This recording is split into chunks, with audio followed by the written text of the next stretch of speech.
24-year-old former babysitter, Charity McCumber, is suing one-time client, 27-year-old waitress Chastity Newby, for terminating her daycare services without proper notice.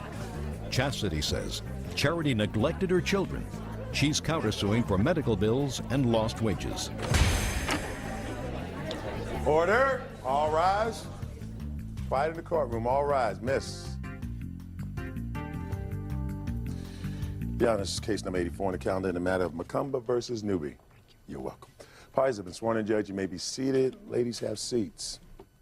Ms. McCumber, according to the complaint that I have read, you were employed by the defendant as a babysitter for her two children, her little girl who was 5 and a baby who was a year and a half old. You claim that she fired you? Yes. She fired you owing you money? Yes. And she has some of your property. The defendant says that she owes you nothing and is counterclaiming because she says that because of your negligence, one of her children was hospitalized for 3 days. How did you come to work for her? A friend of mine had gotten my number from her, and then she contacted me because I was going to start a child daycare center. And she didn't want to bring the children to my home, so I went to her home. Are you a licensed daycare provider? I'm getting my license. So you are not a licensed No. daycare provider. Do you have your own children? I have one son.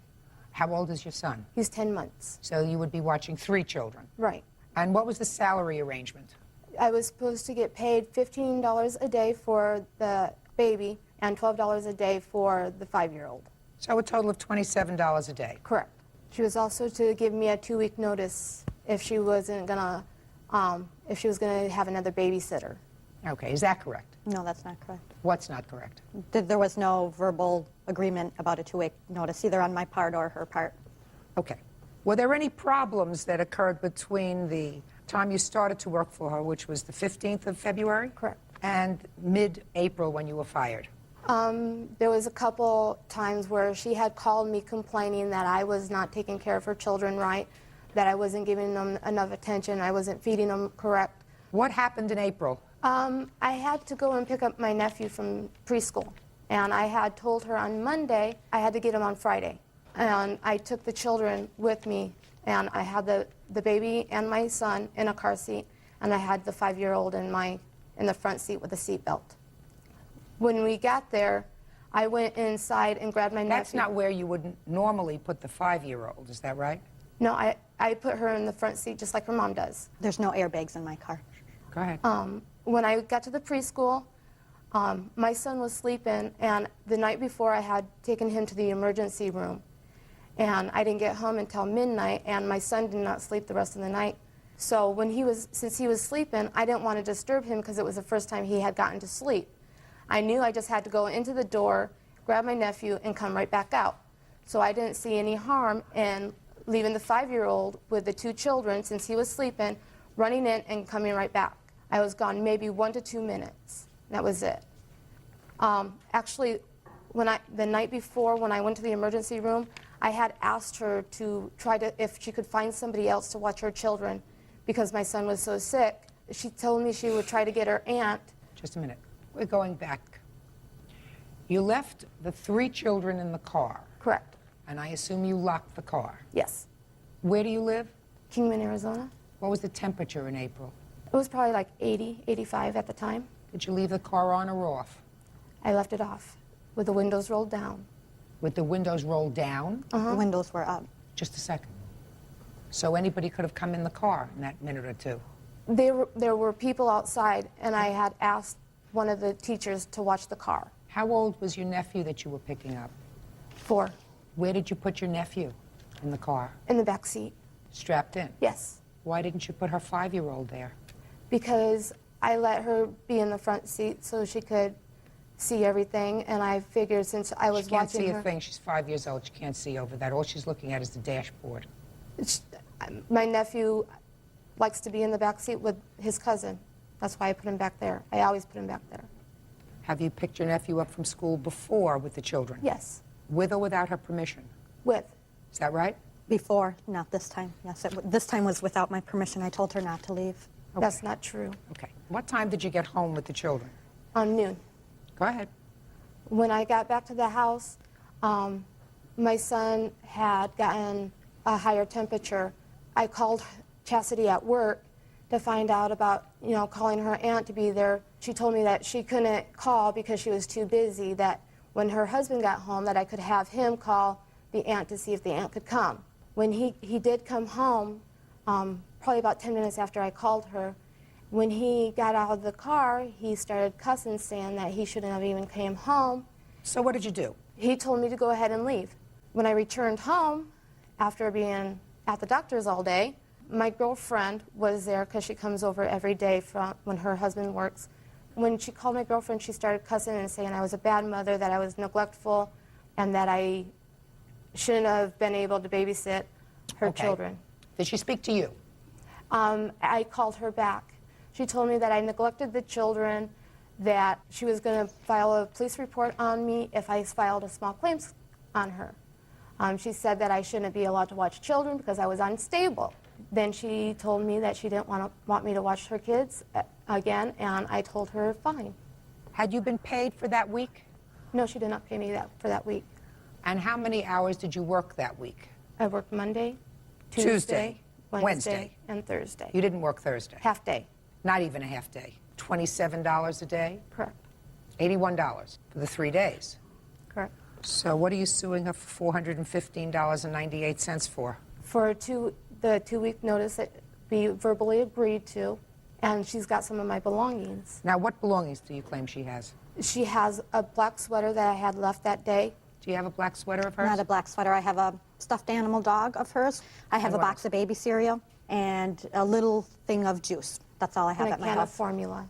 Oh, come on. You're talking about nonsense, Miss McCumber. When it's $20 a can. Wick pays for it, though, so. Just a second. You have those things? You have some Yes, formula? I do. Fine. Put them in a shopping bag, and we'll make arrangements for those things to come Okay. back to her. All right. You want to tell me your version of the Yeah, events please. that happened, and I assume you want to tell me something of your counterclaim. Yes. Charity did watch my children for 2.5 months. Within that time, we had a couple problems. I asked her to feed my kids nutritionally. I didn't want them fed hot dogs or Pop-Tarts every single day, and that was one of the problems.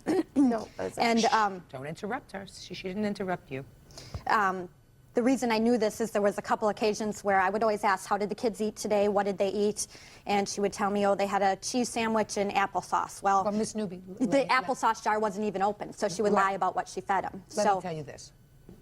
Finding proper child care for working parents is a very difficult thing, and sometimes you blink and turn the other way if things aren't 100% perfect. But I would assume, Ms. Newby, that if you felt as if she was really neglecting your children, you wouldn't have allowed her to watch your children for 2.5 months. She had promised and said she would do better, that she wouldn't lie anymore, that she would take better care of the children, she would take my kids outside. And as far as her leaving with my kids in the car, that was another problem. She had gone 2 other times with my permission. She had called me at work, told me it was an emergency. I said, okay.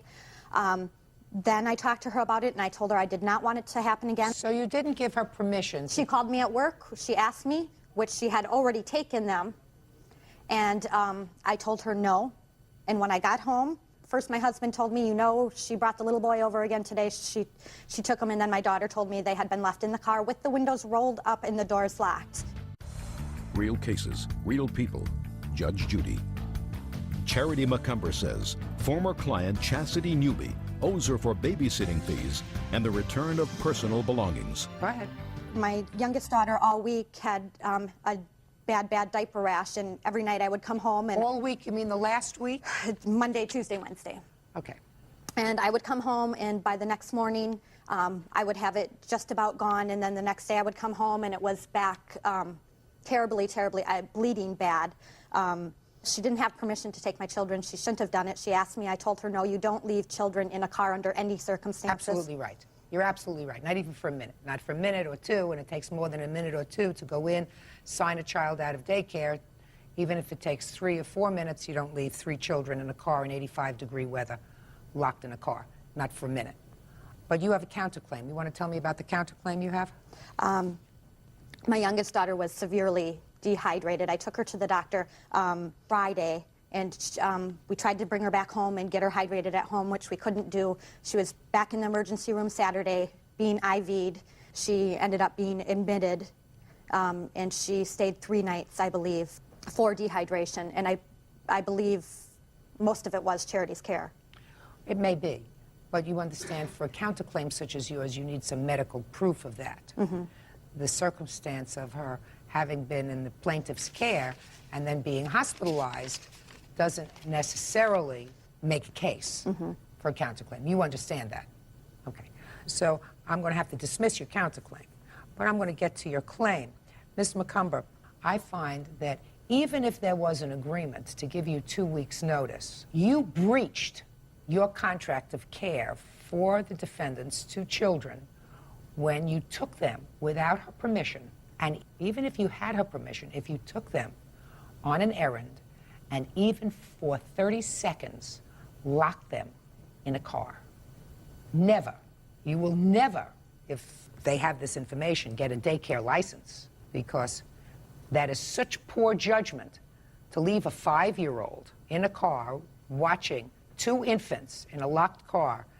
There is never an emergency that would permit that. And you did it because you didn't want to disturb your baby. Correct. Because, well, that's outrageous.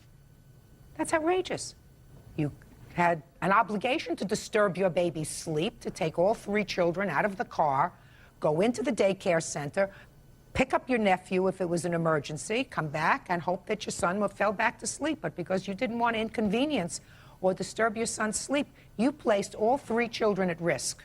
So even if there was an agreement for 2 weeks' notice, I found that you breached your agreement to provide adequate care for the children. However, you have to pay her for the 3 days that she worked for you. Because if you were dissatisfied with her care of the children, and if you felt Monday that your daughter had a diaper rash, and you let her take care of your children on Tuesday, and the diaper rash came back and it was even more aggravated, and then Wednesday you let her do it again, that's poor judgment on your part. Right. Right? Sometimes necessity forces you to do that. But that's poor judgment on your part. That doesn't negate the fact that she performed a service for you for 3 days. Monday, Tuesday, and Wednesday, and you owe her $81, judgment for the plaintiff. Parties are excused. You may step out. I tried to quit before, and you begged me. She wouldn't let her. She No. begged her to So, come back. Yep. She didn't take care of them, she didn't feed them, she left them in a car on an 85-degree day. That's neglect. And now the next case. All parties in the matter of Ball versus Ball. Step forward, please. 36-year-old tanning salon owner Wanda Ball is suing her ex-husband, 40-year-old carpenter Gary Ball, for the cost of storing his belongings while he was in prison. According to your complaint, your former husband was incarcerated for a period of time.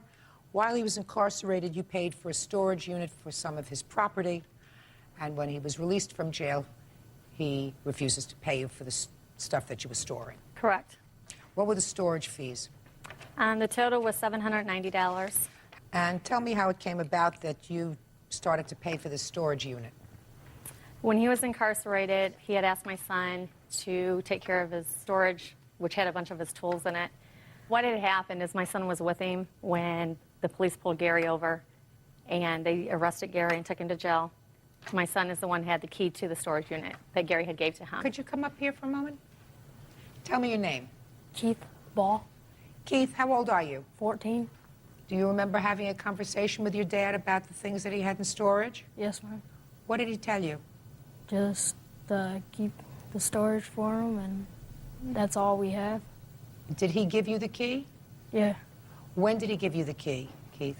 Before he went to the car. Before he went to the police car? Yeah. Have a seat, Keith. Very good. All right. What was the next thing that you did? The next thing that I did is I contacted his family. His family said that they were not going to pay for it. They were just going to let him lose $10,000 worth of his equipment that was in the storage unit. Go ahead. When he went to jail, he had made a collect call, and he contacted me and told me what was going on. I knew he was going to be sent away to prison for a year. Gary asked me to pay for the storage unit. Okay. Okay. Now I'm ready for you. Okay. Well, I'm a self-employed carpenter. Well, right now I'm working in a trailer factory. Me and Wanda's been divorced for 12 years, but we actually have lived together 4 or 5 or 6 years in between then. I've been to prison before in '96 for a year, and she took care of my For what? stuff for criminal mischief. She took Right. care of my stuff, and she gave my stuff back to me when I got out. And after that, we even got back together for a year or two. All right, let's talk about this date, sir. You picked up in February of 2000. Your son's in the car with you. Were you picked up for a parole violation? Probation. Probation violation. Right. And what was the original charge? A battery. That's more than criminal mischief. That's 96 was the criminal mischief. Did you hand your son the key to the storage unit? Yes, I did. What did you say to your son? To take care of this is our inheritance, this is our investment, that I'm going to be going to prison. Well, you knew your son didn't have any money, right? Right. So you expected the plaintiff to pay for the storage unit. Actually, we had talked on the phone, and we talked about selling the stuff. Yes? And Is that what you wanted her to she do? could give me much as money she wanted to, and she could keep the... That's what I asked her to do at first, to sell it. Just a second. So at first you asked her to sell all your tools. Right. Well, that wouldn't give you a way of earning a living. Right, but it would actually maybe give me a lawyer and make my sentence a little less. Did you change your mind about selling your stuff? Actually, I was glad she did, because actually I make more money with this equipment than I do working inside the factory. So you've been out of prison now for 6 months, Right. and you make more money now. Actually, I'm still in the trailer factory because my parole officer wants me to stay inside the factory, and she wants me to stay inside the factory because of the insurance, and she makes sure she gets a check every week for support. You mean you work and you pay for child support? Right. Sounds right. Where are your tools now? My tools are... Now look at me. Where are your tools now? My tools are in my sister's garage. Why weren't they in your sister's garage before? I asked them plenty of times to get with my brother and my sisters to get my tools out of there before they double locked it. Matter of fact, when I got out, it was double locked. She gave me the money to get the double lock off so that I could get my How tools much out of it. did she give you? $190, and I did give that $190 back to her. Your Honor, he is lying. He never gave me $190.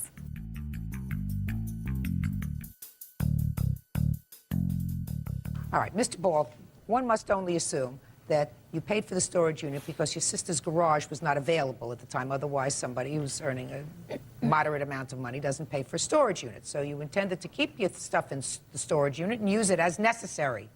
Is that a fair statement? Right. And the fact that you went to jail and she was very nice and paid for the storage unit for you while you were in jail because at 8 cents an hour you weren't going to be able to pay for it yourself, why should she be stuck behind the 8 ball for $790? Well, actually, she really took care of something that's going to help her out with, I do maintenance on her salons, I do maintenance on her rental properties. Charge her. Well, he does that's not. Shh, just a minute, charge her. That's what will happen. Charge her. If she thinks your prices are too steep, she'll get somebody else to do it. Right. Very nice. Judgment for the plaintiff in the amount of $790. Thank you. That's all. Parties are excused. You may step out. 17-year-old student Joel Termont and his roommate, 20-year-old Chris Bilsbach, for damages to her property. Chris is countersuing, claiming Sherry's negligence led to his car catching on fire. Order. All rise.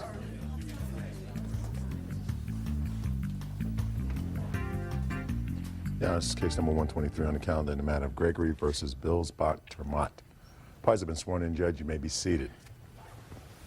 Miss Gregory, according to your complaint, you owned some real estate that was rental property. You rented it to the two defendants and claimed that during the course of their tenancy, they trashed your property.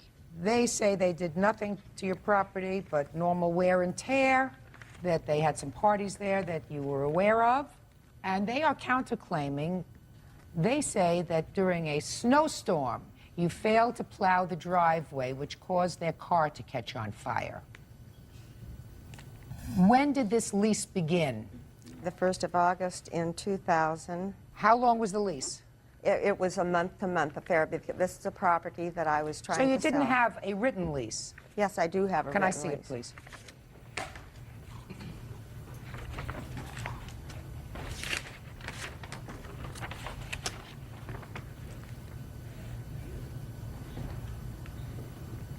Okay, so they rented the property on August 1st.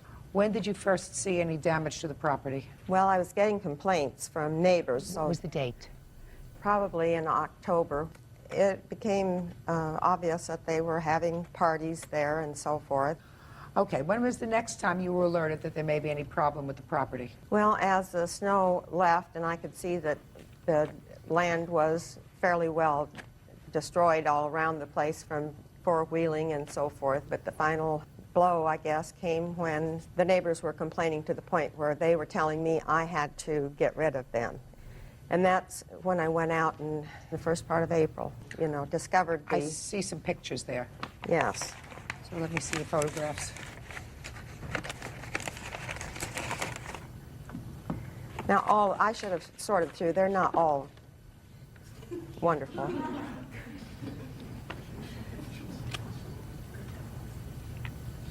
Is this a trailer? It's a mobile home that has been built onto, and it's about 2,000 square foot. Were these holes in the wall or anything else there when you rented it to them? No, we were having some leakage with the roof, and they said that they could take care of that if I would buy the materials, which I did, and I have my receipts for that. What I'm asking you, madam, is I'm going to show you some pictures. What I'd like you to do is take a look at these photographs and tell me whether this is the way the property looked when you rented it to them. Absolutely not. Absolutely not. No. Would you show this to these two people? What is that? That's the wall that's falling down. No, it isn't. It's not a wall that's falling down. You want to explain that to me? There were holes in the wall that were caused by parties that we had out there. Okay, period. Good.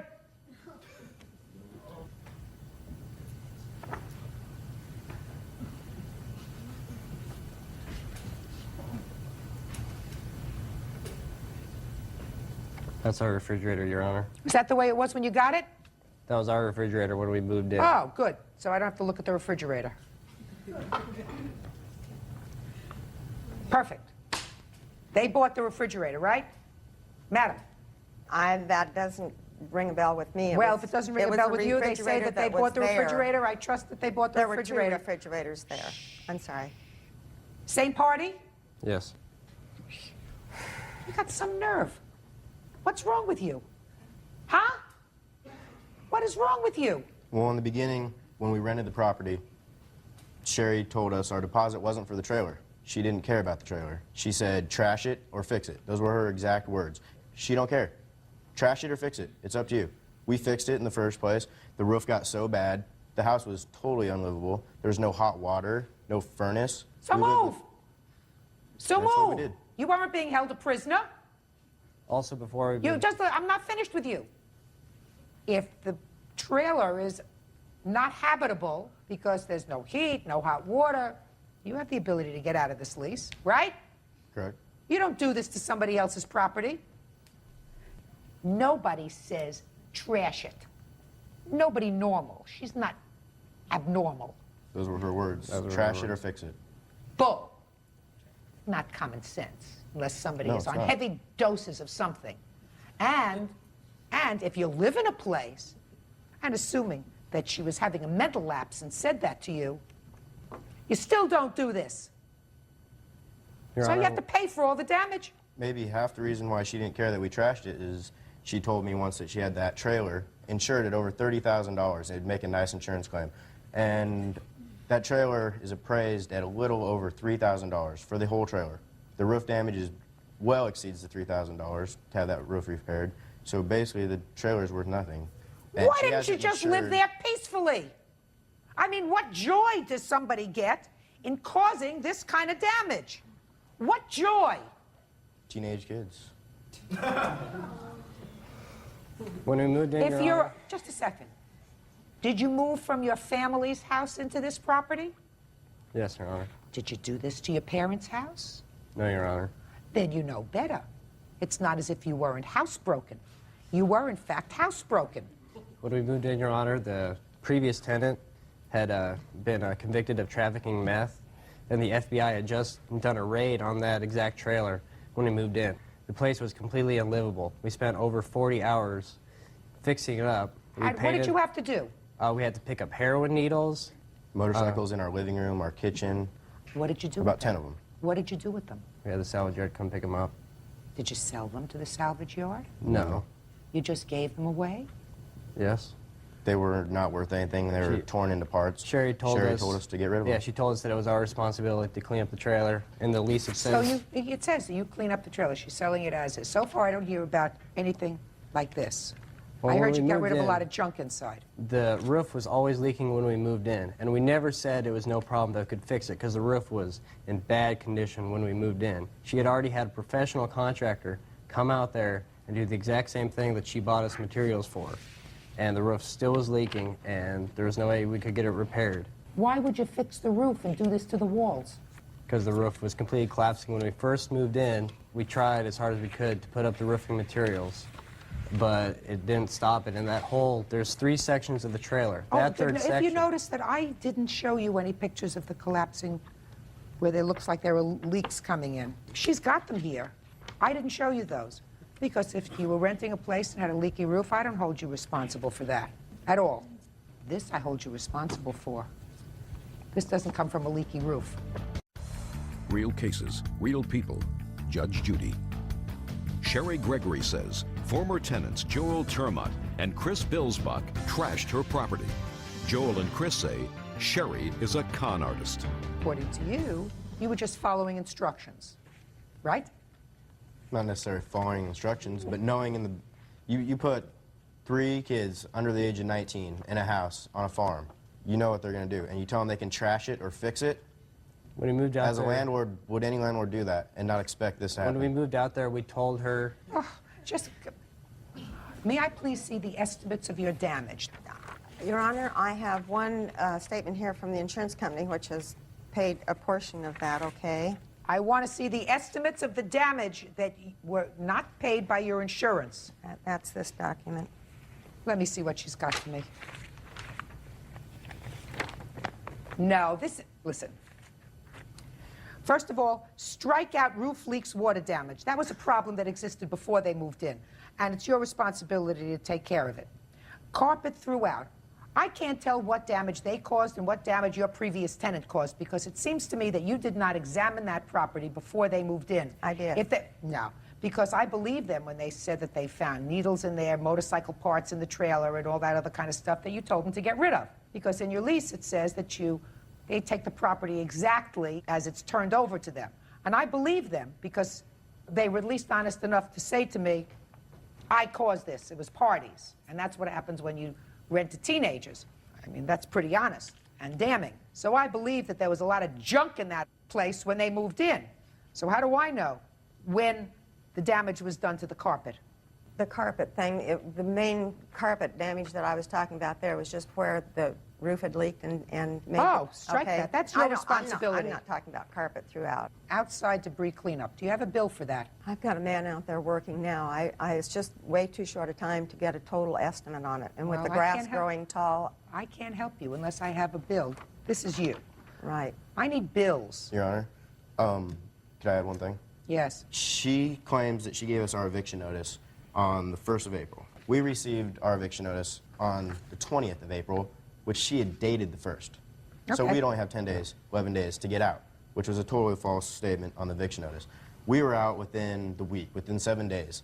We came out there within the last day, before the end of the month, and there was someone already living out there, cleaning up, doing work out there, re-drywalling, stuff like that. This is all stuff that I'm sure she's not paying him. I'm sure he's living there, he's fixing it up. She's telling him the same exact thing that she told us when we moved in there. Just a minute. Fix it. Doesn't make what you did to the property right. No. Okay. But she's got someone living there while we were still paying rent, where we were still supposed to be living there. She's got someone there just because she knew we were out. Who's living there now? The person he's talking about did not have permission to be there at that time. I didn't know that person was there. He was someone that was wanting to rent it because when I called and... Is he still there? 2 different people. Who's living there? Mark. When did Mark move in? The 10th or 11th of May. That's not correct, Your Honor. We went back before the 1st of May, and I went in my room to get some stuff that I'd still had there, and there was like 3 snakes and a bunch of hamsters living in my bedroom, and that was before the 1st of May. All right. Interior debris cleanup. Yeah, you're going to pay for that, boys. But I'm allocating $200 to clean it up. Now. We had till the 1st. We went out there the 28th to clean up that weekend. Why didn't you clean up before you moved out? We moved all our personal stuff out. We Why went didn't back you to clean up before you moved out? This is 7 days after we got the eviction notice. We were out. We went back to clean up on the 7th day. Someone else was already living there. Okay. Approximately 3 acres. Seeding? You have a bill for that? My farmer tenant out there will do that work. He has never presented me with his... Then I can't help you, Miss Gregory. I need bills. How do I know whether it costs $3,000 to reseed 3 acres? How do I know that? All I know is that you can go and you can rent a spreader for $20, and for another $50, you can buy a whole bunch of seed. Is that right? I'm not a farmer. Your Honor. Well, I know. I mean, I know a little bit about that, and if you want to, then you spread it. And you spread it, and grass grows. You have $3,000. Your Honor. Ms. Gregory, it's ridiculous. I mean, do you want me to dismiss this case without prejudice, go and get bills, go and get estimates? I'm not going to do anything. May I say? Sure. This is land that does not just need seeding, it needs completely smoothed out because of all the ruts and everything from the four-wheeling and driving on areas that never should have been driven on. Well, Ms. Gregory, you have your choice, madam. Do you want me to dismiss your case without prejudice? You can refile it at some later point when you get the estimates for these things. Or do you want me to continue? If I continue, I have no idea what I'm going to come up with. So far, I got $200 because that's what it looks like it would cost anybody to spend 4 hours in cleaning up the mess that they left inside. That's it. What do you want to do? You need proof when you come to court. This is not proof. A prepared statement is not proof of damage. Well, I asked for this from both the tenant farmer that will do the work on the land and from the guy that is doing the repairs on the house. And he didn't submit that to me. He said, Sherry, the minimum it's going to take on that roof and the water damage part is $2,500. We didn't cause the roof and water damage, Your Honor. I struck out the water damage because that was a problem before they moved in. It was supposed to have been repaired by them. I bought them materials to take care of it. That's your problem. Tenants don't do that. And if you rented the property to 2 teenagers and you tell them that the roof leaks, I'm going to buy you material and fix it, and if you have a real interest in your property, then what you do is you go back 3 weeks later and check your property and see if it's been done properly. What do you mean, No, I mean, Give me a it's break. something How much did you get from the insurance company? Here, Just tell me how much you got from the insurance company. $12,329.31. For, quiet. For all the damage. For the things that they had listed. Your Honor, I have a copy from the county assessor appraising the trailer that she got insurance money for. She got $12,000 from the insurance company. She can take care of the property from that. I just finished plaintiff's case. Let's get to your nonsense. She didn't plow the driveway? Huh? She told, we live in the middle of the country. The driveway has a very big incline. Yeah. Because of that, it's hard to get up when there's a big snow, and the fact that it drifts twice as high as much snowfall as you have. So? She told us, we were telling her we had problems getting up the driveway. She's like, well, I'll have the farmer or a neighbor come plow the driveway. Never seen it. Never came around. No. She said have the farmer or the neighbor plow the driveway. Yeah, someone that she knew that had a plow would come out and No, clean our that's driveway. not what you just said. You just said to me, she said to you, have the farmer or the neighbor plow the driveway. Yes, her as the landlord was going to take care of it. It was her No, responsibility. did she say that? Yes. No. I don't believe she said that. She said have one of your neighbors take care of that. No, she didn't tell us to have it done. Really? She said she was going to have it done. When did she tell you that? We don't know the farmer. We don't know the neighbors. The Oh, neighbors they don't are- want to know you. I got The news neighbors for you. she's talking about, she has sold part of this 80 acres too. Okay. And when was the first time that you had a problem with snow? We had, Give me the date. First date you had a problem with snow. well, in Nebraska it snows from November till So the first problem you had was in November?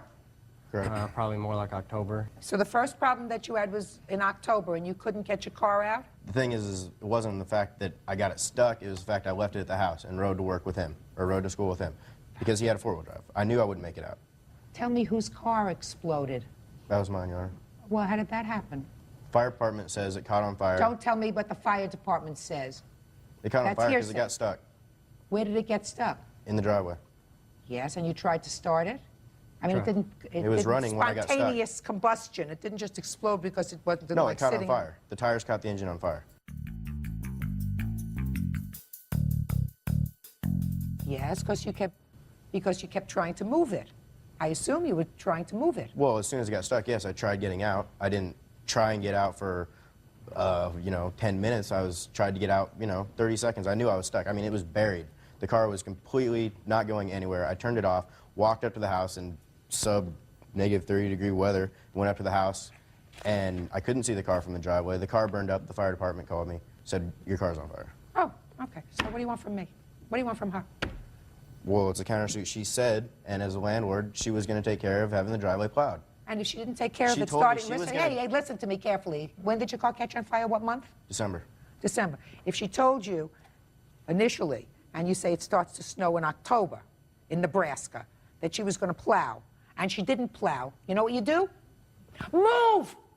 October, move November, move December. You're not a prisoner there. You don't like the leaks, you move. You don't like the heat, you move. You don't trash it. You don't blame her for anything. You get out. So, you got $12,000 from the insurance company? Good. You have no case because you have no proof of any additional damage. You have no case. Period. Driveway wasn't plowed. You don't want to get out a shovel and plow your car. You drive with him. He couldn't move his car. No, step forward, please. 28-year-old model Tanya Fry claims professional photographer Sean Alexander sexually harassed her during a studio session and did not return her slides. Sean's witness, Vanessa Gill, says he's a total professional. Order. All rise. Quiet in the courtroom. All rise. Quiet in the courtroom. Judge, number 42 on the calendar in the matter of Fry versus Alexander. Parties have been sworn in, Judge. You may be seated.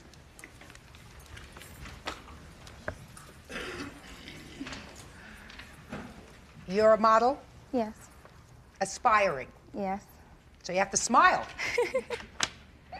Mr. Alexander, you're a photographer. Yes, I am. You needed pictures.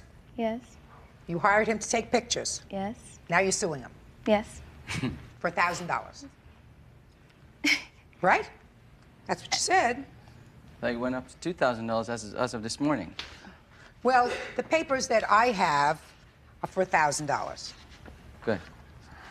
So why don't you tell me about this arrangement and why you think he owes you any money? Well, he didn't agree to what we agreed in the first place. Where did you meet him? Let's start with that. At the modeling management. Model. It's a model management. Is that a company? Agency. An agency. Modeling agency. Was he referred to you by someone? Well, he was there with my manager, and he showed me his pictures, his book, which was really good, that he took of other models. And yes, they did tell me his work was good. So, yes. And what was the arrangement, the financial arrangement that you had with him? I had to pay him, he said $250. I didn't hear you. It was $250, and that was for the photo shoot. I was getting 2 rows of pictures. You were getting 2 rolls of pictures, or he was shooting 2 rolls of pictures? He was going to shoot 2 rows of film. He said I would get 2 rows, which would be 72 pictures that I would get. Okay. That you would get to keep? That I would get, yes. That's what you do when you take pictures. You get your proof sheet, you get your negatives, and your slides. And what else was he supposed to give you for this $250? Well, after I received the pictures from him, he does other things, or he does half of the job, you know, like the background change or the eye change or different things he do extra to the pictures. So that he would be touches extra them up. amount, right? Extra amount of money. I know about that. Okay, extra amount of money. So I paid for 4, which was $100. He said, and I have those 4. 4 photographs that you paid for out of your contact sheets. This was And that was $25 a piece, or another $100? It was $100 for 4. Okay. Okay, I received those. Then we went back to the pictures. He brought some of the pictures. He said I would need 7 or 8 more pictures. So we picked 7 more pictures. 7 additional ones? Additional ones. At what cost? $175. And Okay. then, because at the photo shoot, he only took cash. For these 4 pictures, he only took cash. He said only cash. Okay, so with these additional ones, only had a checkbook, and I had no more money. So I post-dated the check. He didn't want to take it, but before I left, he said he would take the check. So I post-dated the $175 check for those 7 additional pictures that have How long did you post-date the check for? It was, about a week. because it was, the week Thursday, and it was next Thursday, so it was a week. Okay. Which she had cashed it before the post-dated check. You understand? I didn't know they can do that, but I didn't know either. But he did, because Okay. I called the bank. Okay. Because I did not receive those 7 pictures, and I had been calling him, and he wouldn't return my phone calls to get me those pictures. So that's what you're suing him for? Yeah, for those pictures, and then the slides that I want also. The rest of my pictures, the slides. You want the contact sheets and Yes. the negatives? Yes. Now, sir, let's start with the 7 pictures first. You cashed her check for $175, Yes, I did. and that was for 7 pictures. 7 pictures. Where are her 7 pictures? They're right here. Take them out. I mean, I have no problem with her testimony all the way to the end. Okay. Because, you know, she's just about right. I mean, we had an agreement, and what happened was that she said, I went out of my way to make this arrangement for her. Starting from the beginning, I charge $150 a roll. 2 rolls, $150, times 2 is $300. She bargained it down, and she knows that. She said, I'd like to shoot with you. I've seen your work. It's great. I said, okay, you know what? I'll make it $250, but that's it. She comes to the shoot. We'll do 2 rolls. In the middle of the session, of course, when I'm shooting, I ask the client, I finished the rolls. Do you want to go on? And I added 1 extra roll, and I did not even charge her for it. And so I finished the job. She was very happy. When it came to the ordering, she just kept saying she doesn't have the money. I even went out of my way. What I did was I went ahead and printed the pictures without asking any money for it. I said, you know what, I'm so confident that you're going to like the pictures, so I'll show you, just pay me when you pick it up. She saw it, she liked it, and she ordered some more. But then again, we had money problem. And she said, well, can I post the check? I said, sure you can. I mean, I know you're good for it. You've been paying me. I have no problem with her. She's a very nice lady. I mean, I don't know why we are even here. But, she posted the check, and I told her, I said, number 1, your check is postdated for a week. I have to wait until I cash it because, I'm not going to That's reasonable. Yeah, and number 2, I was going to go out of town for a week. I mentioned that to her, and I said, when I come back, I pick up the picture and I'll give it to you. How long did it take you to do the other 7 pictures after she had given Usually, you the check? No, not usually. In this case, how long was it before you completed those pictures? About a week to 10 days. Okay. Can I see the photographs? Sure. I would really like to see them. Now, the only other thing that I have to ask you, sir, is about this arrangement where she would get all the negatives and the It's not my practice whatsoever. I have hundreds of receipts here that I always mention on the bottom of my receipts. If they ask for it, I'll write it down. I do not include the picture. I do not include any negative or slides. It is just for the session. I charge $150 just to shoot. I even brought my witness that we just shot yesterday, and this is my just a very last and desperate attempt to get somebody, because I had somebody to show up today and she canceled. She had a shoot. I had a model was supposed to be here. Well, what is she going to tell me if she was testifying? She was going to actually basically how I charge people and how we, I usually, All I can tell you, Miss Fry, is these are terrific. Have you seen them? I never see. Well, I would love you to take a look at them. I think that they're really exceptional. No, I've never said that he does do good work, but I have another comment about the amount. Actually, was $2,000. Posted in Whether it was $2,000, I don't know what you're suing for $2,000 for. $1,000. Just a second. I don't know what you would be suing for $1,000 or $2,000 for. Right. To be honest with you. Judge Judy continues in a moment. He was behind me, okay, grabbing my rear, telling me again how attractive my butt looked, how good it looked, making all these sexual comments. And later today, Tying their shoelaces together, sir, is a far cry from using a cigarette lighter and setting somebody on fire. real cases, real people. Judge Judy. Photographer Sean Alexander denies that he took liberties with model Tanya Fry during a photo session, and his witness Vanessa Gill says Sean has a spotless reputation. Now you have all 7 pictures that you paid for. Okay, right? Just a second. Just a second. And I think that if you had not had a final written agreement with regard to these negatives, Right. I would not award you the negatives because I don't believe it's custom in the industry for a photographer to give It's not. away the value of his trade, because that means that you can take these negatives and go into any photocopy store and say, I want you to make me pictures. Well, that's how he makes his money, because $250 for a photo shoot is very reasonable, right? More than reasonable. Is that right? Yeah. So photographers make their money, professional photographers, over the other pictures that you keep ordering from them. So I think it's unreasonable for you to ask for those. He was supposed to shoot 2 rolls, and from those shot rolls, you were going to select other pictures that you were going to order. In this case, you ordered a total of 11 I even pictures. shot extra roll. Well, that wasn't said. The said was you'll get 72 pictures, which would be more than enough what you would need for your book. So I still don't understand why you're suing And I him think for. she's suing- well, I still don't understand why you're suing him for $2,000. Then we'll get Okay. to this watch that you're holding. Is that her watch? Yeah, I Yes, think that's that's what another it is. Cost $2,000. I don't know. I mean, this And is then- what she... Just a second. Was that left during the photo shoot? Yes. So give it back to her. and then Take your watch. the other incident was the harassment. What kind during of harassment? The photo shoot, the sexual harassment. I can't believe this. That was All right, so you're suing for sexual harassment. Let me hear. Is that what Okay. the Yes. money is for? Let me hear. changing in the room. In what room? It was in the dressing room at this house. I have a 'cause that's makeup... Jump. I'm going to get to you. Go it ahead. was during this shoot that I was changing from the bathing suit to get in this position. He was behind me, okay, grabbing my rear, telling me all these accusations, how sexy, how attractive, ooh, how this looks so good. My behind, grabbing it. That was one incident. This Just a second. At photo what sta- shoot right here. Just a second. At what stage was this? During the photo shoot, toward the end of the photo Okay. shoot. Go ahead. Okay.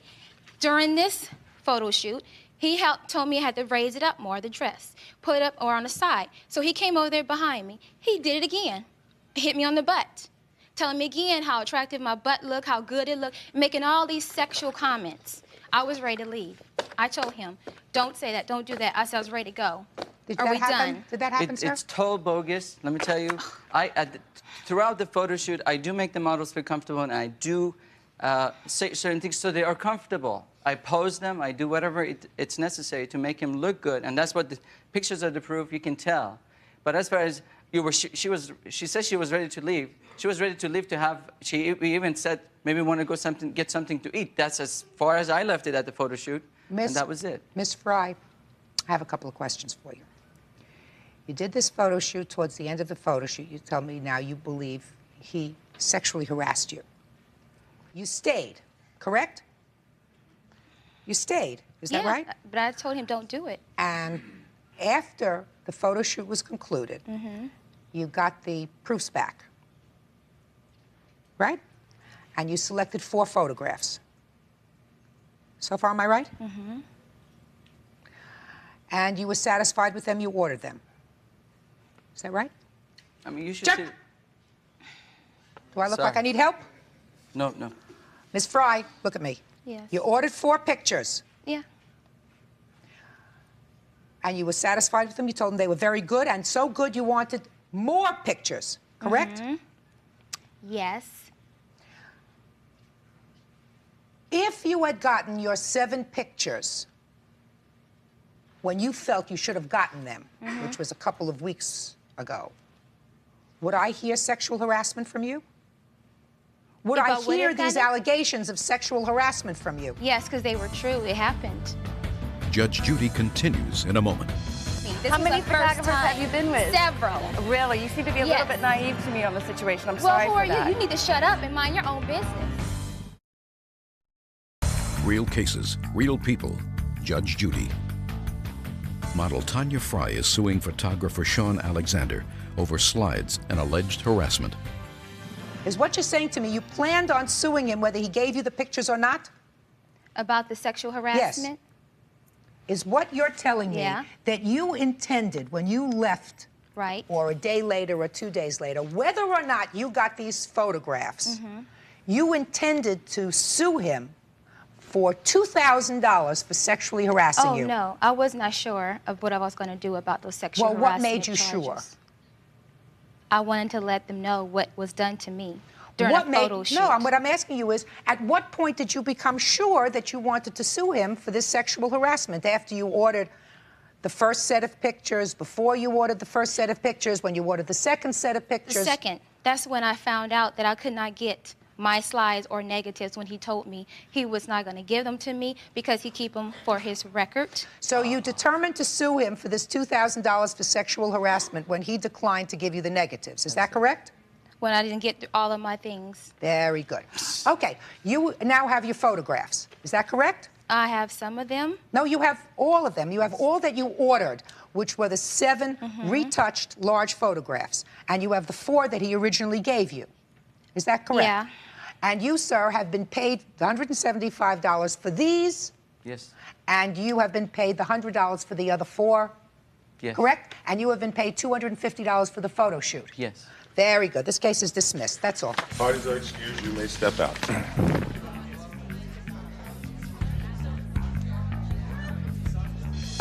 I'm sorry, Tanya, but I think, you went a little bit out of line. No, I did You not. know I did everything No, I I did could. not. You know I did everything No, I I could. did not. Okay? I think the judge saw the whole thing. This is just ridiculous, but I'm glad to solve it. So. And now the next case. All parties on Hanley versus Lewis. Step forward, please. 25-year-old landscaper Lawrence Handley says Richard Lewis set his shirt on fire to wake him up. Lewis says Handley had previously set off a firecracker at his feet. Why in the world would you burn him with a cigarette lighter?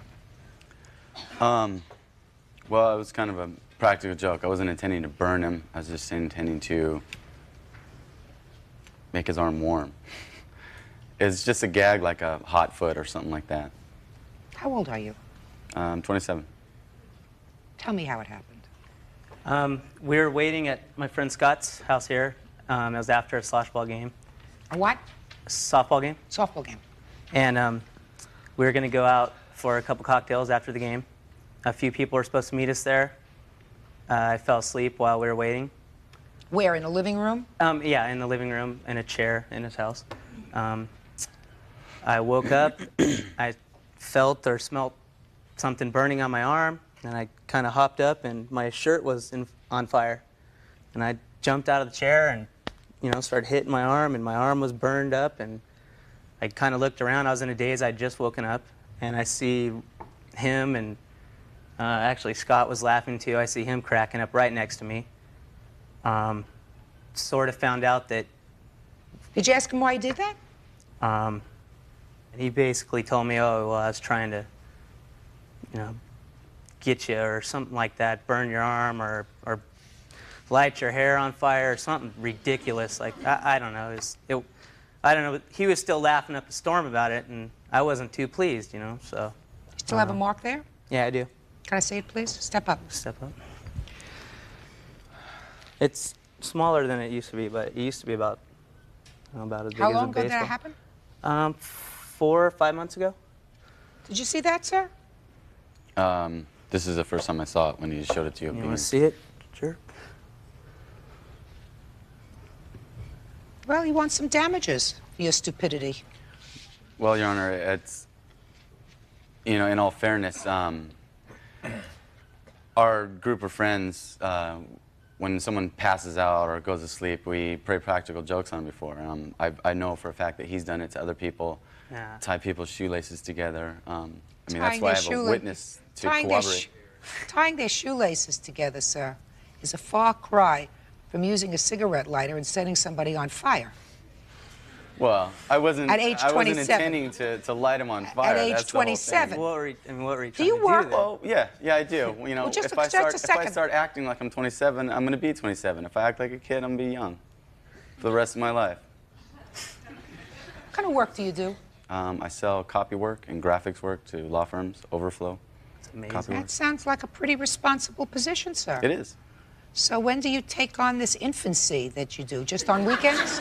I like to have fun. In all fairness too, in previous, I think it was last year on 4th of July, he thought it was a cool gag to throw a firecracker at my girlfriend and I, and scared her pretty good. It pissed me off real good. What? And, you know, he just laughed it off, and everybody laughed, and, you know, it was funny to him, you know. Anybody get hurt? No, but, you know. I don't even know what he's talking about. I don't know what he's talking about either. He's talking about trying to be Peter Pan for the rest of his life. Judge Judy continues in a moment. He's suing you for $2,500 because he said he got burned, and it hurt, and it got infected. I have the shirt too, by the way. Let me see it. It's kind of That's dirty. pretty scary. I haven't washed it since then, but It's pretty scary. Did you ever say I'm sorry? Yeah, I did. You know, no, he didn't. When? Just a second. When No. did you say I'm sorry? At the time, I mean, we were still all laughing, so I probably didn't take it. Who was laughing? I was. Scott was as well. I'm laughing too. $2,500 for the plaintiff. That's all. Parties are excused. Step out, please.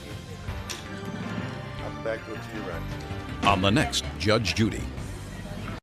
He got what he deserved. Hey, and what that's comes around?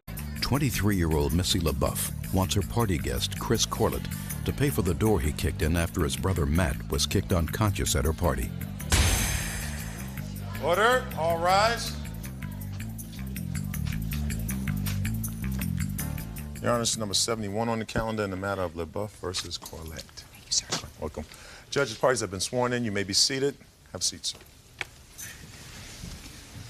You know the defendant. You had a birthday party. You say he broke your door, the door to your house. Tell me about it. I had a birthday party, a dual fiesta party. It was. What is that? What's a dual fiesta party? Meaning two people threw it. My friend and I threw it. For It was- yourselves? Yes, for ourselves. It wasn't just a regular party. We rented a tent. We had a band. We had an open bar, food. Chris was one of the guests. He came. He brought his brother Matt, which is the witness, and his younger brother, and his younger brother's friend. The whole party went on throughout the night. I guess one of the younger brother's friends got in a fight with another person at the party. Matt ended up coming over to break up the fight. Matt ended up getting knocked out. Chris came running over, saw Matt knocked out, turned to me and said, "Call 911." And I looked over at Matt. I did not see him in the shape of 911 emergency. And I said, What do "No." you mean you didn't see him in the shape of 911 emergency? He was getting up. He was standing up. But he had been knocked to the ground. I believe so. What do you mean you believe so? If he was getting up, he had to be on the ground. Well, yeah, he was getting up off the ground. Right. So his brother came over and said, "Call 911." Mm-hmm. Because someone had just assaulted his younger brother. Yes. And what did you do? I said, "Why don't you take him to the hospital that's about a mile down the street?" Chris ignored me, went over to my front door, kicked down my front door, went in, called 911, came back out, grabbed his brother's friends, whom, by the way, were underage, the people that he brought to the party, and was allowing them to drink. No, Left- you were allowing them to drink. If it Well, was I in didn't your know who house, they were. Chris brought them. They were actually uninvited guests. then you should have told them to leave. I didn't know. There was a lot of people at the party. Chris ended up leaving the party before 911 had got there. 911 arrived. I had to explain to 911 why there was no victim on the scene. They were telling me they were going to charge me and they would let it go this time. Chris came over the next day with Matt to pick up a friend of theirs that spent the night and still had not gone to the hospital. Matt was saying, "Oh, you know, I'm hurt and all this stuff." It still had not gone to the hospital. So to go on with the story, so then I said to Chris agreed, you know, they kicked down the door and that he would fix it. Why was the door locked? Because we had people going around to the side door because we had carpeting. We had people going through where there was linoleum. Okay, So- and if and they Chris- had to use any of the parts of the house, like the bathroom, they went go around the side of the house. We had signs saying bathroom this way. So, is how she related the story pretty much the way it happened? Well, it's colorful, but it's highly inaccurate. I'm here to listen. Boy, I don't know where to begin. I saw my Don't brother... begin at the flood. Just begin at the time you saw your brother assaulted. I saw my brother assaulted out of the corner of my eye, and he was hit in the head with the gentleman's fist, and then kicked in the head. You mean when he was down? When he was down, he was kicked in the head. In fact, he had a CAT scan. I mean, he was unconscious for what I considered a long period of time. Even a minute is a lot. I ran over to him. Miss LaBeouf, like she said, was there. I did ask her to call 911. She said, just give him a minute, he'll be fine. And he was unconscious, completely unconscious. I asked her again to call 911. She would do nothing, so I ran to the front door, which was the closest door to where the incident took place, and it was locked. And I kicked the door in, and I dialed 911. And I have a police report here that documents exactly what I did. Why didn't you wait for the police, sir? When I came back to my brother, Missy was still there. He slowly regained consciousness, and I asked him, I said, Matt, what can I do for you? I mean, I've never been so scared in my life. I mean, and he said, just get me out of here, just get me out of here. We didn't know who this guy was. We'd never met him. We'd never even seen him. We didn't know if he had 10 friends there. You're Matt. Yes. Step up, sir. How did this incident begin? Well, after I was assaulted, I really, don't have much recollection of what happened. Immediately okay, before. I was talking to one of my friends who was also a guest at the party, and like Missy said, there had been an altercation earlier in the night with this young man that was at the party, and I remember that they had exchanged words, and there was a fight ready to be broken out. So I turned around with actually like this, because I was talking to another young lady, and I said, excuse me, and I said, you know what, we don't want to fight. I said, we're here for a birthday party. No one wants to fight, I turned my head, and the next thing I knew it, he hit me right in the head. I fell to the ground, shaking like this. I tried to get up like this, and I turned my head, and he booted me right in the face, and out I went. And after that, that's really what happened. Since February 28th, there's been a Class 1 felony assault with a deadly weapon out for this gentleman's arrest.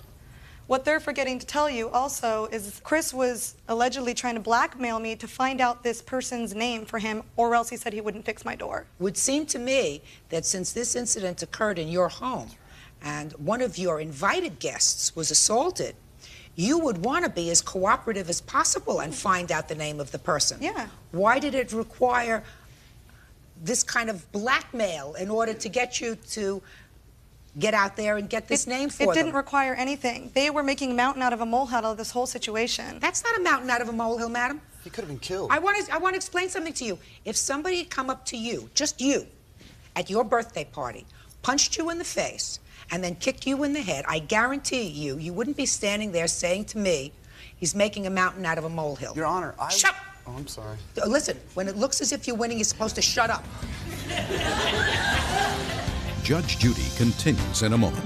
The whole thing is they were drinking all night long. It was 2:30 in the morning, and they really didn't know what they were doing. Real cases, real people. Judge Judy. Chris Corlett says that he had no choice but to kick Missy LaBeouf's door down at Missy's party. Miss LaBeouf, I have a couple of questions for you. My sense is that I'm not getting a full story from you with regard to his condition at the time he asked you to call 911. Because common sense would tell me that you were having a birthday party, and the prospect of having the police arrive because of an emergency was not something that you relished.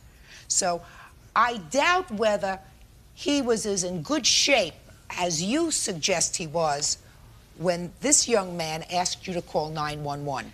No, that had nothing to do with it. The party, it was 2:30 already. The party had been going all night long. I cared more about my friend. I've known Matt since 8th grade. I went to homecoming with him my freshman year. So why didn't you just go inside and call 911? I would have, but Chris was completely irate and drunk and overreacting. If Chris said, Missy, go in and call 911, and I looked over and I saw Matt in a completely knocked out condition, I would have. Matt was getting up. First of all, you can ask my witness. He said that he was punched in the face and kicked in the head, and he has no recollection of anything after that. Then why did Matt go to the hospital that night is what I want to know. When did you go to the hospital, sir? I went to the hospital the next morning, right after I left Missy's house. First I went to the hospital, and then I went over to the sheriff's station, and I filed a report. And my doctor in urgent care in Glendale said that I was very, very lucky to be alive. Don't tell me what your doctor said. I'm just. But that's when you went to the doctor the next day. Ms. LaBeouf, don't you believe you have any responsibility towards his injuries? No, because I don't feel that I started the fight. The fight, it took place in your home. It took place in your home. You know who started the fight? the minors that they brought to the party. When you have a party in your home, you almost act as an insurer for the guests. You understand that? Yes. Well, you know, I assume that you haven't sued Miss LaBeouf for the injuries that you sustained. Not yet, Your Honor. Well, how do you feel about this door? You know, as Missy said, initially I felt badly about the door. We have been friends for a long time. Mm-hmm. Then, as I had time to think about it, I thought, why am I fixing this door? I would have done the same for you or her or anyone else. And if it had been Missy who'd been laying in the bushes and I'd kicked the front door in to call 911, there's no way she would have sued me. If I'd been at someone else's house and I had no choice to do it, and if I had it to do over again, I'd do it 100 times. I'd kick 10 doors in. That's what I had to do. Ethically and morally, if not legally, I felt I was obligated to do it. And if that's wrong, I don't want to be right. Judge Judy continues in a moment. You know, when someone has head trauma, you don't know how serious it is. And he was knocked completely unconscious. And later today, That's not my problem. That's your problem. I went to where I was supposed to go. real cases, real people. Judge Judy. Chris Corlett says that he had no choice but to kick Missy LaBeouf's door down at Missy's party. This young man is going to have a coronary unless he comes up and tells me what he has to say. I see him out of the corner of my eye. I assume you have something germane to say to me, sir. Do you? Sure. Sure. You better be.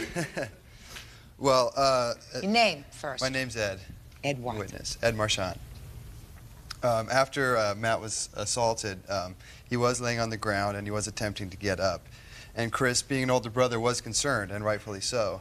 And I was right there with him when he called 911. I was going to go and assist him to do that.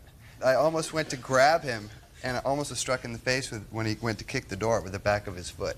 It was right there, and I couldn't believe it. He actually managed to kick the door down in one kick. Did you witness this assault, sir? I didn't actually see him getting struck in the head, but I was less than 10, 15 feet away.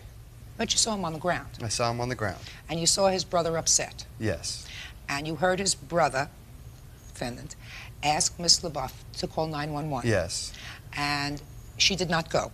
She did not go. I offered to She help. did not go. She did not go. He was standing with his brother. Mm-hmm. And he asked the host of the party to please go and call the police because his brother had just been assaulted, correct? Right. The host did not call, correct? Correct. This case is dismissed. Thank you. All right, sir, excuse me. Step out. No. I'll back door to your right, please. Right. He made hostile phone calls. He was rude. He was mean. Well, I never he made was phone calls. You guys called me. Yeah. With Chris, no. I've never really had any respect for him, and everybody in our town doesn't anymore because of this case. Party's on Westlock versus Gimbalane. Step forward, please. 21-year-old Andrew Westlock put bail up for his friend DeEtte Gimberlin in St. Paul, Minnesota. Now he's suing her because she didn't show up at the court and he lost the money. All right, you're tooling down the road in New Mexico with some friends in a car, correct? No, Marshall, Minnesota. Marshall, Minnesota. How did I get that wrong? Let's see your papers. Well, okay. Marshall, Minnesota. And you get pulled over for speeding. Neither one of you were driving, correct? You're passengers in the car. Yep. Policeman tells you all to step outside, takes identification from everybody, and you had an outstanding warrant. Yes. For what? Theft by check. That's what they told me, which was the first I ever heard of it. I doubt that. No, seriously. And if I had a warrant, then they would have came and picked me up a long time ago. There's a warrant outstanding for your arrest. Right. You were a nice guy. What did you do? Well, she got taken to jail, and then the next morning I signed for her to get out of jail on a bail bonds. And did you have to put up any money? It was, she had the money. She gave it to me Paid before my she own went. money. She Can't paid. get She two gave people. She gave me the $130-some that I had to pay to get her out the next day. Okay, so you went to the bail bondsman, Correct. gave the bail bondsman $130. Correct. She got out of jail, Correct. and and she was given a date to appear in court. Correct. Right? And what was the date you were supposed to appear on the warrant, madam? Well, he's just telling me this morning that I had to appear in Marshall, Minnesota. But why would I appear in Marshall, Minnesota? My theft by check had nothing to do with Marshall, Minnesota. So they gave me a court date in Minnesota, which was in Minnetonka, where my court date was, and that's what I did. I went to the court date they gave me, which is right here on this piece of paper, if you'd like to show her. And that was my first appearance. So I went to court like they asked me, okay? Okay, so you're saying you went to court? Yes, ma'am. Okay. And you tell me what happened to you, because you're here. I got a nice little nifty note saying that the defendant, Diet, did not show up, and we were supposed to appear July 18th, 1996 in Ramsey County Court to deal with this bail issue. I don't know what about her because issues. Because the bail bondsman said... He wants his money. He wants his money because she didn't appear where she was supposed to, even though she may have misunderstood where she was supposed to appear. Anyway, you got stuck with how much money? $1,193.06. Tell me how that happened. You went to court? Yeah, and I didn't have enough money to pay the bail bondsman up front, so we decided on a little... Tell me what happened when you went to court. I'm really curious. You went to court and said what? Well, all I could say is I have to pay it because she never showed up. That's all I could do. No, just a second.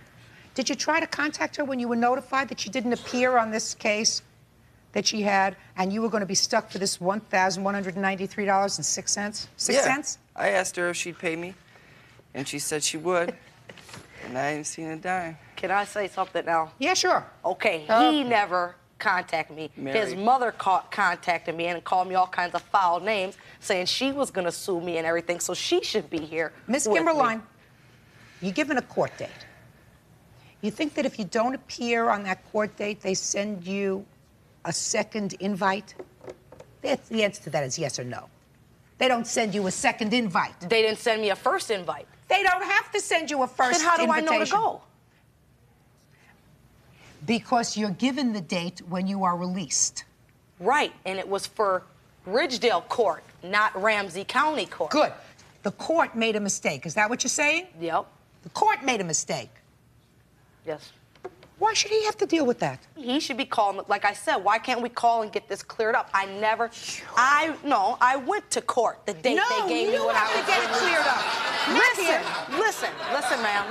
Ma'am, listen. The date they gave me, if you give me back that piece of paper, I'll tell you the date that they gave me when I was released in Marshall, Minnesota. I only received one date. It's on that paper, and I went to the court. Judge Judy continues in a moment. He's an innocent bystander to this whole problem. He got stuck with this bill. If it was a mistake, it's a mistake that you, not him, have to deal with. Why should he have to go back to court and spend time and effort? There was no warrant outstanding for his arrest. Right, and I Only agree yours. with that. I agree with that, but if I wouldn't have been called and call all kinds of filthy names while they're trying to make me call and find out what the problem was, I would have did it no problem. But his mother called day after day, was very rude and cursed me out, called me filthy names. No, I'm not going to do nothing for her. Well, Miss Kimberlane, let me ask you this question. The first time his mother called you, did you say, oh, listen to me. Did you say, oh, I'm really sorry, there was really a mistake. I was supposed to be there. I will immediately, first thing tomorrow, get on the stick and go and find out what happened because you surely shouldn't be out this money? Or did you say something like this? That's not my problem, that's your problem. I went to where I was supposed to go. What did you say to his mother when she called? I asked the lady, well, what do you mean, why didn't I go to court? I said, I did go to court. She said, well, you didn't go to court on the 18th. I said, well, I don't have a court date for the 18th. And that's as far as it got. Then she got nasty, I got nasty. Just a second. Just a second. Did you say to her, well, there must be some sort of a problem, and I will take care of it because your son certainly shouldn't be out this money. He wasn't at fault. The court may have been at fault. Maybe I was at fault. I will certainly take care of it. Did you say that? No, I didn't say that. Well, that's what you should have said, so I can understand it if his mother got really annoyed. Because this young man is a very mild-mannered young man. I'm surprised he's not here hooting and hollering. I mean, he went to court and he said, they said to him, you owe $1,100. And he said, okay, where do I pay? Give me a break. Give me a break. Listen to me. You get into high gear, take a couple of vitamins, get down to the court and try to work this out because it's going to cost you $1,193.06. That's what you owe him. And then you take care of your problem with the court, because it's not his problem, it's yours. Judgment in this case is for the plaintiff in the amount of $1,193.06. Thank you. Parties are excused. You may step out. I'll be back with you. And on the next Judge Judy. If they would have said that, I would have went. But they never, ever told me. Even the guy, we sat there and BS with us in that hotel room. If I was supposed to go back to court all the way to Marshall, Minnesota, then he should have told me that then while he was up in there trying to smoke up my cigarettes and be my friend. So forget it. It's done and over with. I hear you.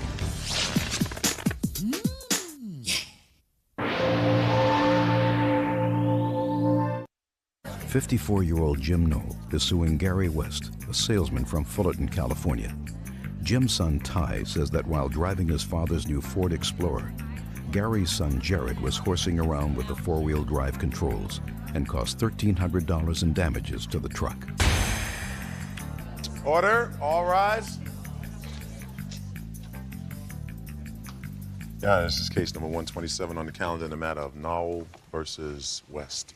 Parties have been sworn in. Judge, you may be seated. Have a seat, please. Mr. Nowell, you are the owner of a four-wheel drive truck kind of car. Ford Explorer.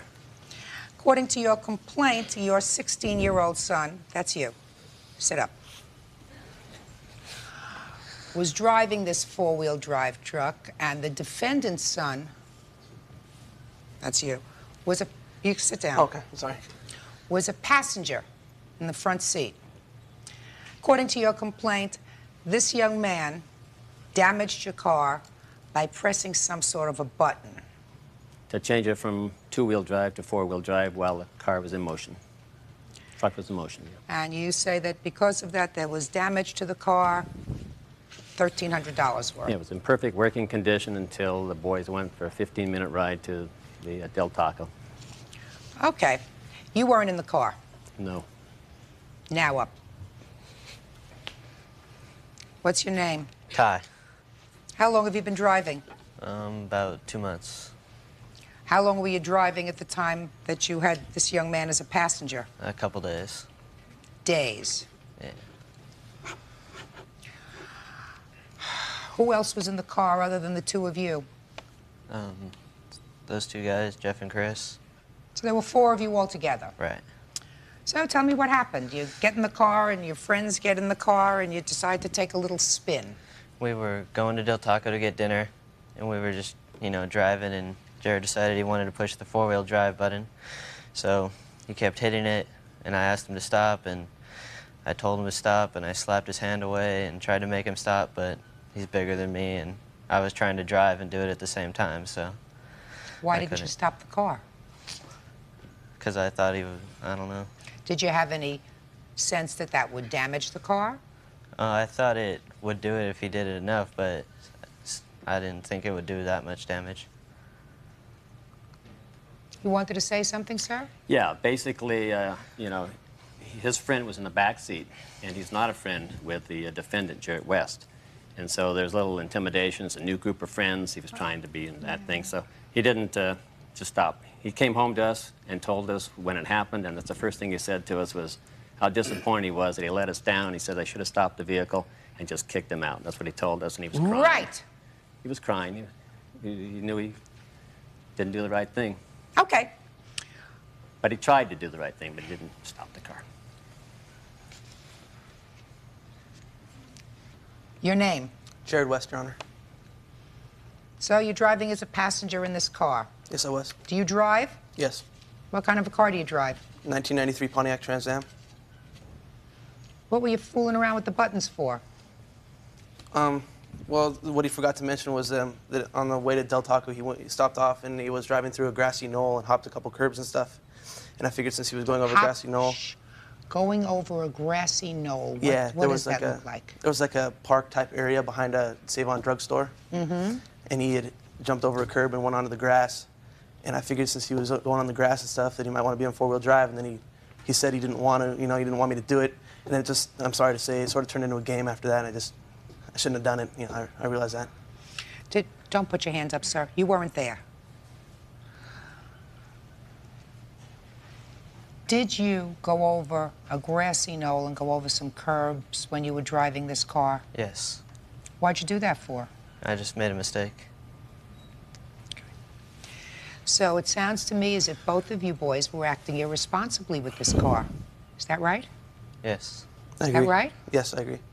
Well, Mr. Knoll, this isn't a very, very difficult situation, sir. Some damage was caused to your car. I assume you have the bills to show me what the damage was. Is that right? Yes, the car is in Mr. perfect West, working I don't even need to condition, speak to you. Yes, you do.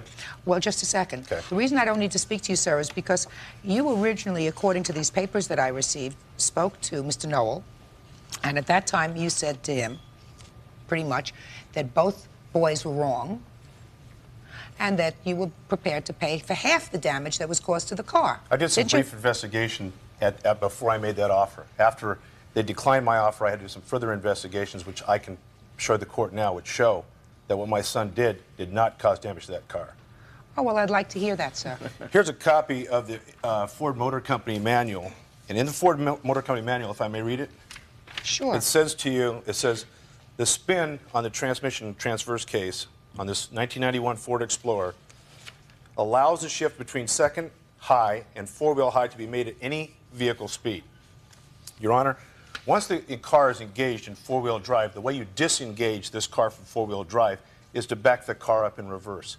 So by pressing the vehicle four-wheel drive button once, twice, or many times, it doesn't disengage from four-wheel drive until you back the car up, and that's how it disengages. So once you pressed it one time, it was in four-wheel drive, and it continued four-wheel drive until they later came to Jack in the Box. At that point, they backed up and they heard a ratcheting type sound from the vehicle. That's when it was coming out of four-wheel drive. Can I see the estimates that you have, please? May I say something else, Your Honor? Sure. Chris is here to identify or to be witness to the fact that Ty has taken this vehicle to different parking lot locations, jumping curbs and parking barriers that he failed to mention to his dad also. Mr. West, I wasn't there. You weren't there. Correct. This young man did something wrong. He's acknowledged that he did something wrong. Your son acknowledged that he did something wrong. They both did something wrong because they were playing around with a very expensive piece of equipment that neither one of them bought or paid for, belonged to the plaintiff. Now, your mistake, Mr. Knoll, was that when you write here, the defendant offered a 50% settlement, which we rejected as a matter of principle since we didn't contribute in any way to the damage. That was a mistake. Your son contributed to the damage. He contributed to the damage in either one of two ways. Either because he, in fact, drove the car recklessly, and or he did not, at the moment that this young man decided to push the buttons on the car that he knew was wrong, he didn't take care of this expensive piece of property the way he should have, which was to stop the car and say, get out of the car. There's nothing to say. Anything that you say, sir, is going to be an excuse, which is wrong. No, it's the truth. You're listening to some here, and I can't allow that to Just, happen. Mr. Knoll, I just I'm need not to have my listening. say, that's all. I'm not listening to anything. I'm not listening to what Ford Motor Company says, sir. I'm listening to what these two young men said. Well, And both of these boys seem to acknowledge that when they took your car out, they both did the wrong thing. There's some lies over here, though. You haven't allowed him to speak what he saw. Just a second. I listened to him. Let me tell you what he said, Mr. Knoll. Judge Judy will continue in a moment. And later today, If you buy them on the black market, you run the risk of getting tickets that are bogus. Now you know that, right? real cases, real people. Judge Judy. Jim Knoll says his 16-year-old son, Ty, was driving his 1991 Ford Explorer when Gary West's son, Jared, unexpectedly threw the truck into four-wheel drive, causing $1,300 worth of damage. Gary says he doesn't believe what Jared did could have caused that kind of damage and refuses to pay for the repairs. He said, one, he drove the car over grassy knolls, up and down curbs, and he knew that was wrong. No, one curb. You weren't there, sir. You better stop making excuses for your son. He seems like a very honest young man. You So keep am I. making excuses for him, and I guarantee you, you're teaching him a very bad lesson. He's standing here, he's being truthful. So am I. No, you're not, because Yeah. you weren't there. You're making excuses. And if you was savvy and know what was going on. How many children do you have? 2. How old are they? 25, 16. 25-year-olds, a boy or a girl? Girl. Now you have a 16-year-old son. 16-year-old boys, when they're given a hot car, react differently than 16-year-old girls. So this is your first experience with a teenage son, right? Trust me, I've had 3 teenage sons. They all act like they're 4 years old, especially when they're in a car for the first time. 2 days he's had a license so that he could drive by himself. 2 days, and you give him your car. Stop making excuses for him, Mr. Knoll. Put your paper down, sir. Your son did the wrong thing. Without a 2-day trial with experts from Ford and Motor Company and without mechanics here who were able to testify as to what the actual damage was and based upon their expertise what caused it, I have to rely on my sense of common sense. And don't say a word. And my sense of common sense is that your son did the wrong thing and that his son did the wrong thing. And the only one who's getting stuck is him, because it's his car and he's got to pay the damage. So the damage to the car, and I am one lug nut. Let me just look through the rest of these things. Okay. The total damage to the car is $1,248. And, sir, I am awarding you $624, which is 1/2 the cost of the damage, because I believe that both of these young men contributed to this damage. Both of them did the wrong thing with your precious piece of metal. And next time you won't do it. Do you understand? I understand. That's all. Thank you. You may step out. Out the back door to your right, please. What my son did no damage to his car. I have nothing to say to this man. I don't care to shake your hand. I think you're a jerk. Okay. And now the next case. Party's on Shank versus Beckman. Step forward, please. 18-year-old Troy Shank bought Metallica tickets from 26-year-old Robert Beckman. Troy didn't have the cash, so he gave Robert a guitar for collateral. Now Troy claims the tickets were bogus and wants his guitar back. Mr. Shank, you wanted to see a concert. Yes. What concert was it? It was a Metallica concert. A what? Metallica. Metallica. What is ma'am. that? It's a group. Heavy metal band. Why did you want to see that? I like them. According to your complaint, sir, the defendant here had some tickets for this Metallica Yes. concert. You wanted 3 tickets, Yes. but you didn't have any money. Correct. So you gave him a guitar as collateral for the Correct. tickets. What was the purchase price that you agreed on for the tickets? $50 a piece. I wanted 3, so $150. And you gave him the guitar. Correct. What happened? It turned out later that the... You went to the concert. Yes. What happened when you got there? We went to the front. We showed them our passes and stuff, and they said that they were counterfeit, and they questioned us thoroughly where we got them, blah, blah, blah. They took the tickets from us and didn't let us in. They kicked us out. That was when you went to present them to the ticket taker. Correct. So you asked him for the guitar back. No, after that night, I came home and paged Robert, and he never called me. I paged him lots of times for a numerous of probably 6 months, and he never called me back. Yes. Do you want to hear my side now? Okay, what it was is I gave him these tickets, and he gave me the guitar as collateral. I understand that. he Let's did go not- back a little further. Where did you get the tickets from? I purchased them off of a student at Saddleback College. And what did you pay for the tickets? I paid $100 a piece for them. And then he wasn't supposed to owe me $150. He was supposed to owe me $350. The problem was he was supposed to pay me a week before the concert. After the concert, I finally get this letter of court. He calls me and says, well, do you have any, like a VCR or TV or anything you can give me as collateral? I said, why? You know, you didn't, how do I know you didn't get into the show? I got on the show, my girlfriend got on the show, my brother got on the show. How do I know you did not get in? You may have had somebody who let you in and wasn't looking carefully. They didn't. They had a problem. I don't understand. I don't understand how they could have a problem. They had a problem, sir. Out of all the people that I know that went, everyone got in but them. When you buy tickets from the concert itself, when you go up to the gate, and give them money and buy tickets, then you know you're getting legitimate tickets. If you buy them on the black market, which is from somebody at school, you run the risk of getting tickets that are bogus. Now you know that, right? Judge Judy continues in a moment. What do you want to be when you grow up? I'm not sure yet. A lawyer.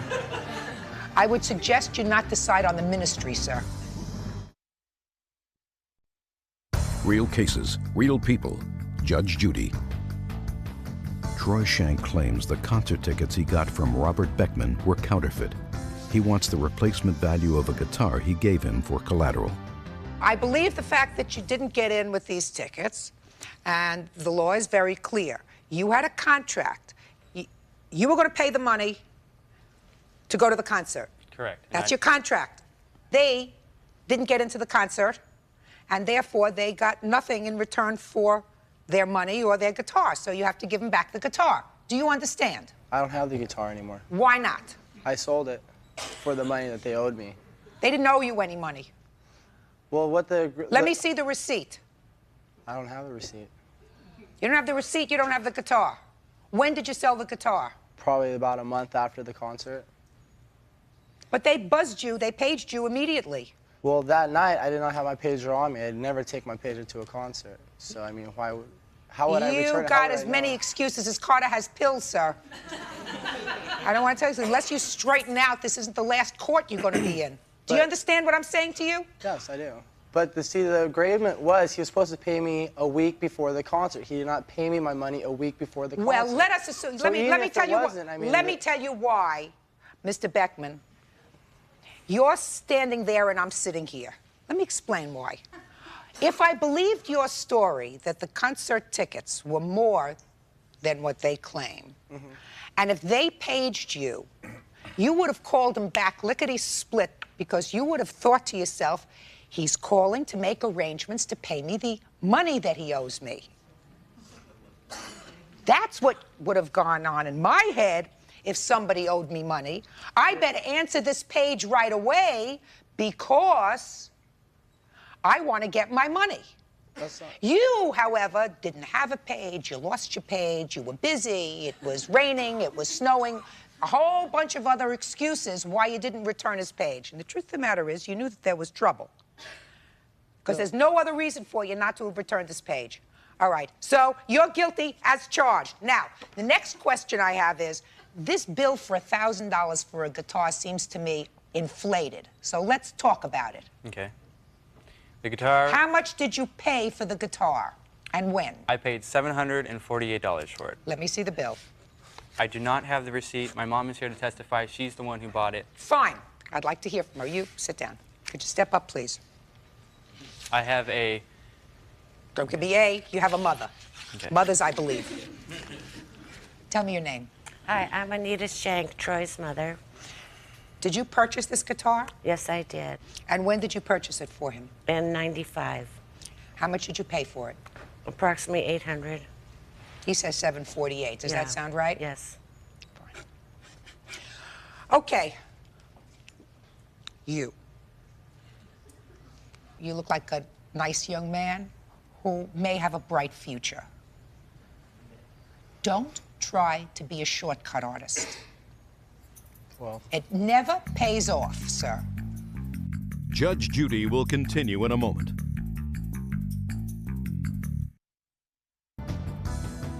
Your Honor, may I say something? Sure. Okay. When I gave him the guitar, it was in a guitar case, and inside that case was a guitar tuner, a guitar pedal, and a metronome, which I have the retail value, and that's why I sued for $1,000. It came over all that stuff that I gave him. Why did you give him all that stuff? The guitar was in a guitar case, and the guitar case has like a little pouch. I just keep my guitar stuff in there, and that was the only thing worth value. I just gave him the whole set. So that's why I'm suing for $1,000. Did it have all of that equipment in it? I don't know. What? I didn't even bother to look in it.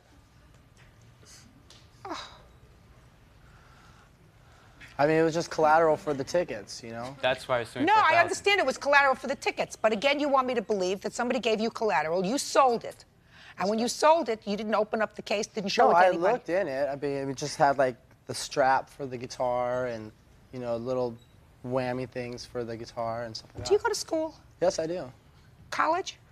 Yeah. What do you mean? Yeah. What is yeah? Yes. Yes, Your Honor. What do you want to be when you grow up? I'm not sure yet. A lawyer. I would suggest you not decide on the ministry, sir.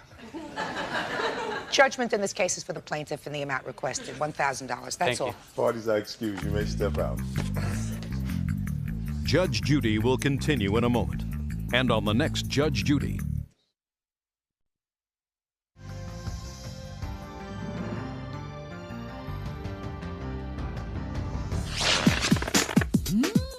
Yeah.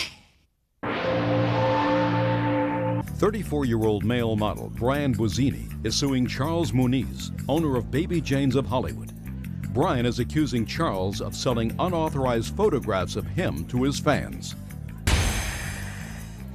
Order, all rise. Quiet in the courtroom, please. Your Honor, it's number 92 on the calendar in the matter of Buzzini versus Muniz. Parties have been sworn in, Judge. You may be seated. Have a seat, sir. Have a seat. Mr. Buzzini, you say that the defendant has in his possession pictures of you and has been selling them and is not authorized to have them or sell them. You want $5,000 in damages. Yes, Your Honor. Why don't you tell me how he came into possession of these pictures and why you think that you're damaged to the tune of $5,000? Well, Your Honor, my wife had arranged a public appearance with the defendant. I was to appear, and what I was promoting at the time was a couple posters that I had and also a calendar which I'd worked on. It was a project of 2 years. This is one of the pictures that will be in question. The agreement was to appear for approximately 2 hours, which was fine, and I would be signing autographs of the posters, and that's all that I was aware of at the time. Signing the posters?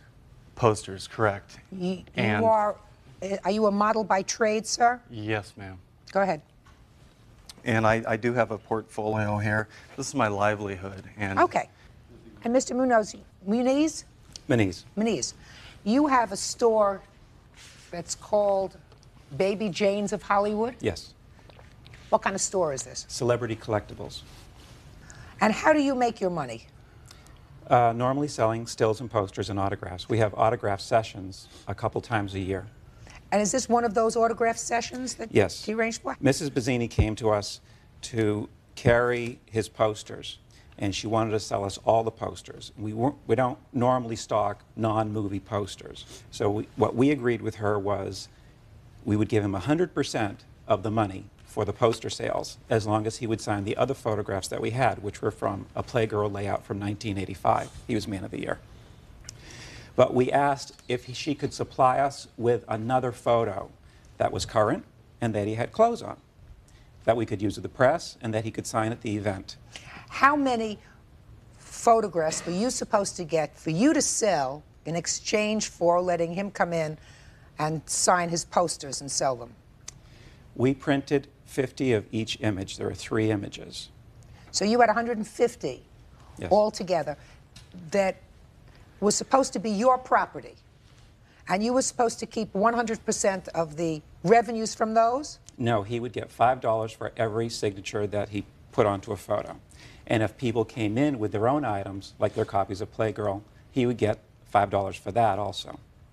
Your Honor, the defendant had mentioned to me prior to me arriving, would you object to signing other photographs if people brought them along? And I said, no, I'll accommodate that, and that's no problem. Is that relevant? Yes, it is. How? Because halfway during the, or not even halfway during, they started bringing pictures that was this picture, which I had no idea at the time that was printed up.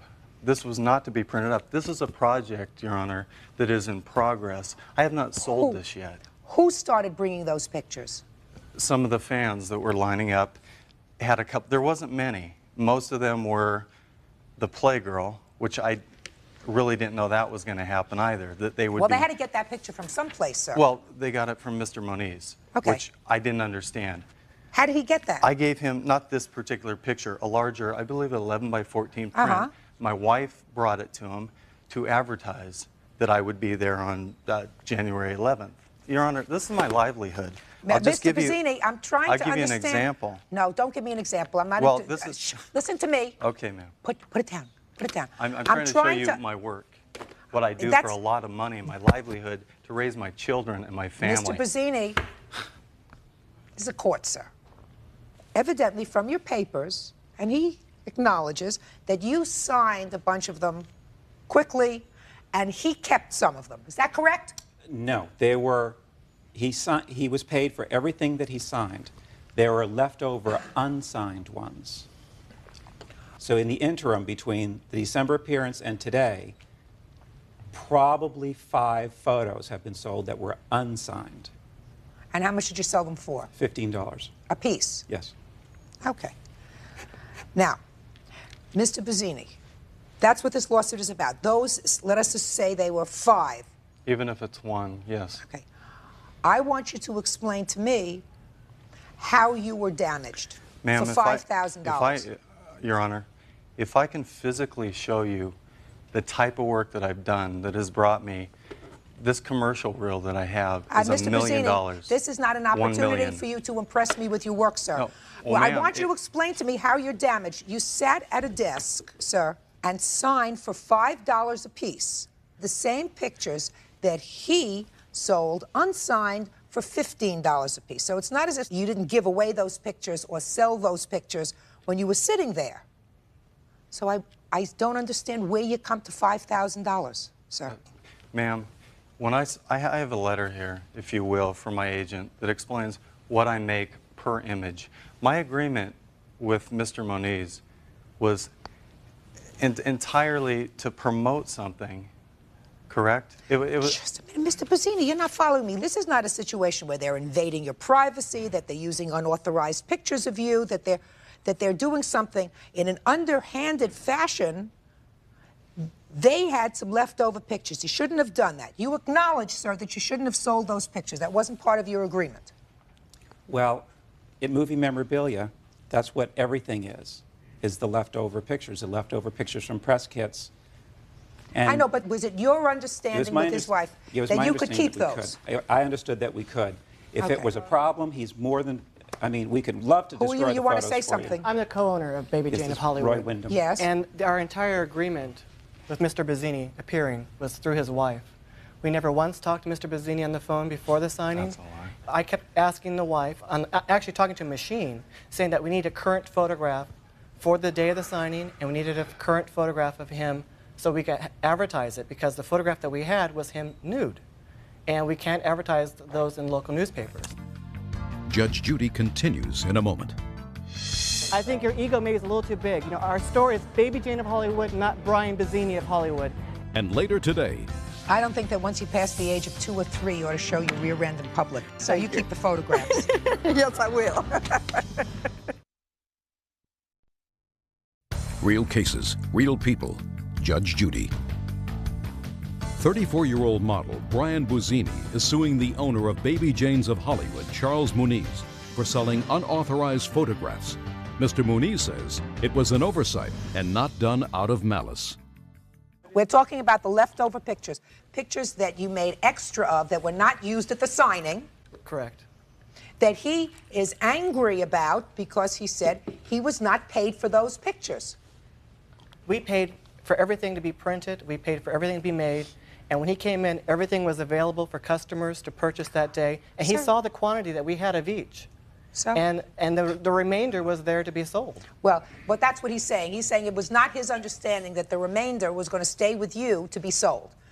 Is that what you're complaining Honor, about? I didn't even know that these pictures existed. And if you could put yourself in the situation, you have Where's 100 your people wife? in line. Where's your wife? My wife was with my children. Just a second. She was 9 months pregnant Where's your at wife the time. today? Today she's with my daughter at the doctor.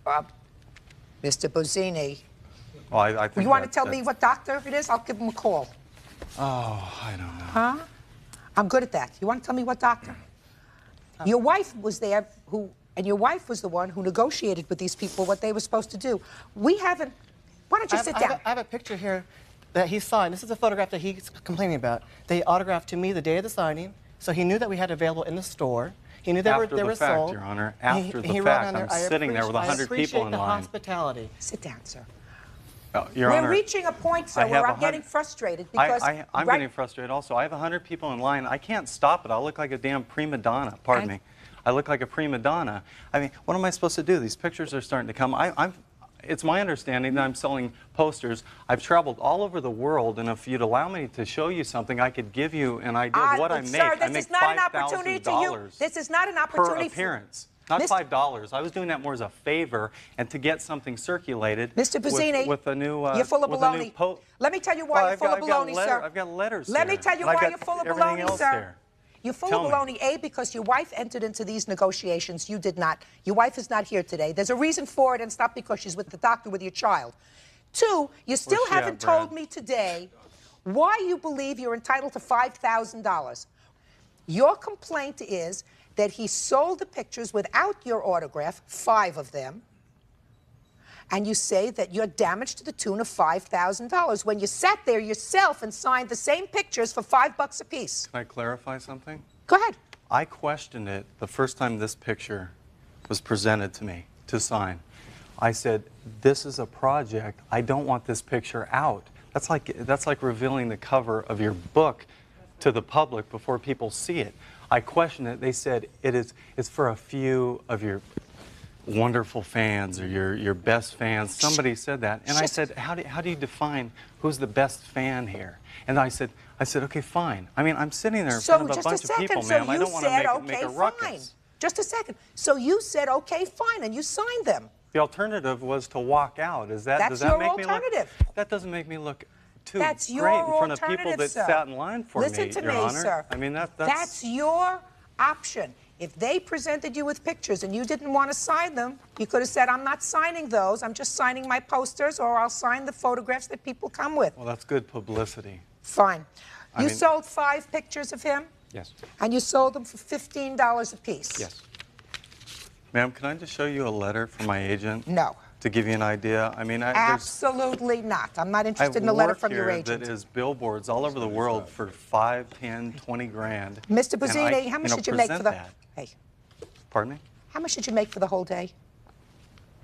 Somewhere around $700, $800. That's not $5,000, sir. So it seems that at least on some occasions you work for less than $5,000 a day. The judgment in this case is for the plaintiff in the amount of $75, which is the amount of the 5 pictures, the most that you sold. Fares at $15 a piece. That's all. That's Parties are excused. Step out, I please. have no witness. If everybody could just take a damn picture of me, then I guess I wouldn't have much of a profession. That's like having vigilantes do the work for Judge Judy. Guess she'd be out of a job, wouldn't she? Might be a good idea. And now the next case. Parties on McKenzie versus Cooper. Step forward, please. 62-year-old Betty McKenzie says 72-year-old Lonnie Cooper knocked her to the floor while she was in line at her bank. Lonnie says it was Betty who did the shoving. So you two people are online in a bank. You never saw each other before, is that right? That's right. You say this nice gentleman over here assaulted you. He says that you assaulted him. I can hardly believe that, looking at the two of you. So, Miss McKenzie, let me hear your version of what happened at this bank. Okay. He was on my right. You're online? Yes, I'm in the line. He was on the right. What was he doing on the right? He was at a teller. He was at the teller? He was at the teller. So he was in front of you and to the right? That's right. I was getting ready, the man was getting ready to come out to teller on my left. The man dropped a piece of paper. Which man dropped a piece of paper? The man that was coming out to teller on my left. So what happened? I told him he dropped a piece of paper. He said, forget it. And he walked on out the door. The man on my right, he gonna come in front of me to pick up the piece of paper with his right hand. That's this gentleman? Yes, and take his left hand and knock me to the floor. Judge Judy continues in a moment. Your lawyer thought you were going to be able to get a lot of money from the bank. And it wasn't the bank's fault No, it because wasn't Mr. the Cooper bank's had fault. bad manners. Yeah. Real cases, real people. Judge Judy. 62-year-old Betty McKenzie says while standing in line at her bank, 72-year-old Lonnie Cooper knocked her to the floor. Mr. Cooper denies any wrongdoing and claims Ms. McKenzie was the one who caused the disturbance. Mr. Cooper? Yeah. In the first place, it was on the right-hand side of the teller. And the fellow, the elderly gentleman in front of me, dropped most of his stuff. And I reached down to try to help him, and she busted on past, and I did this to her. I didn't know what it was, and in turn, she wound up over in there. What do you mean, Mr. Cooper? She brushed on past you. Well, she was behind me, so she didn't have no business in front of me. Just a second. What do you mean she brushed on past you, Mr. Cooper? Yeah, just like that. And Who is this? It's a witness. Is that your witness? Character witness. I'm not interested in a character witness. I assume that you're both characters. Because anybody who can get involved in this is got to be a character. Now listen to me. You stand up for a second. I want you to show me how she brushed on past you. Come on. See the... You're her. So tell me, show me what minute. she did to you. The elderly gentleman was up front. Right. And I was here and trying to help him with his stuff. Right. And then she come past me, and I shoved her like that, and she went over into the... Right. See, she was behind me. She I wasn't in front understand of that, me. sir. Mr. Cooper, step back to where the microphone is. Sit down. Mr. Cooper, why did you push her? She came brush past. I told you I was standing in front, trying to help the fella, which the paper was on the floor. Why did you push her? I didn't push. She came past just like that. No, you pushed her. You just told me that you pushed her. But it was on the right-hand side. I don't care if right, left, middle. It doesn't make any difference, Mr. Cooper. You pushed this lady down. You had no right to do that, sir. Well? Yes, that's what you told me. You told me that you pushed her. And she fell. She's not 12 years old. You pushed the lady, she fell down. Go around pushing women. Well, but you did push and her, if she had sir. acted like a lady and stayed in the line like she's supposed to, this would never be happening. Mr. Cooper, you are not a... Shh. Order. Mr. Cooper, you are not a behavior monitor, a bank behavior monitor. If she did something wrong, you might have said something to her, but you had no right to push her. Now, Miss McKenzie, my question to you is I didn't intend to push her. I wouldn't have to push her if she had stayed back there where she was supposed to be. Okay. I understand what you're saying, Mr. Cooper. You're not following me, sir. Okay. Miss McKenzie, you say you were injured. Yes, How were I you was. injured, madam? Like I said, he pushed me to the floor hard. My ear, my back, my legs, I got photos of it. Can I see it, please?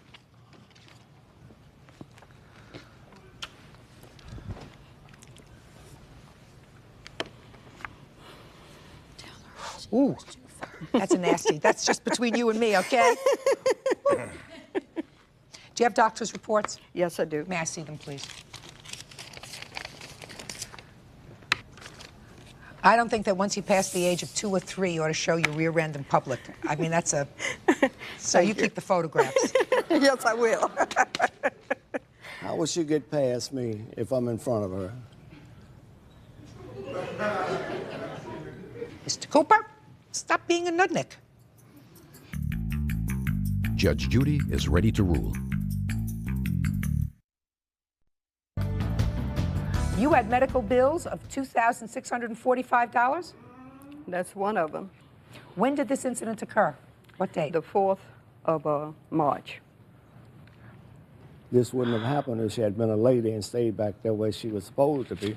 But she wanted to be bullheaded. Mr. Cooper, she has a lot of medical bills here, and you did the wrong thing. You have medical bills that are about $3,000, $4,000. Were any of them reimbursed by your insurance? No. Why not?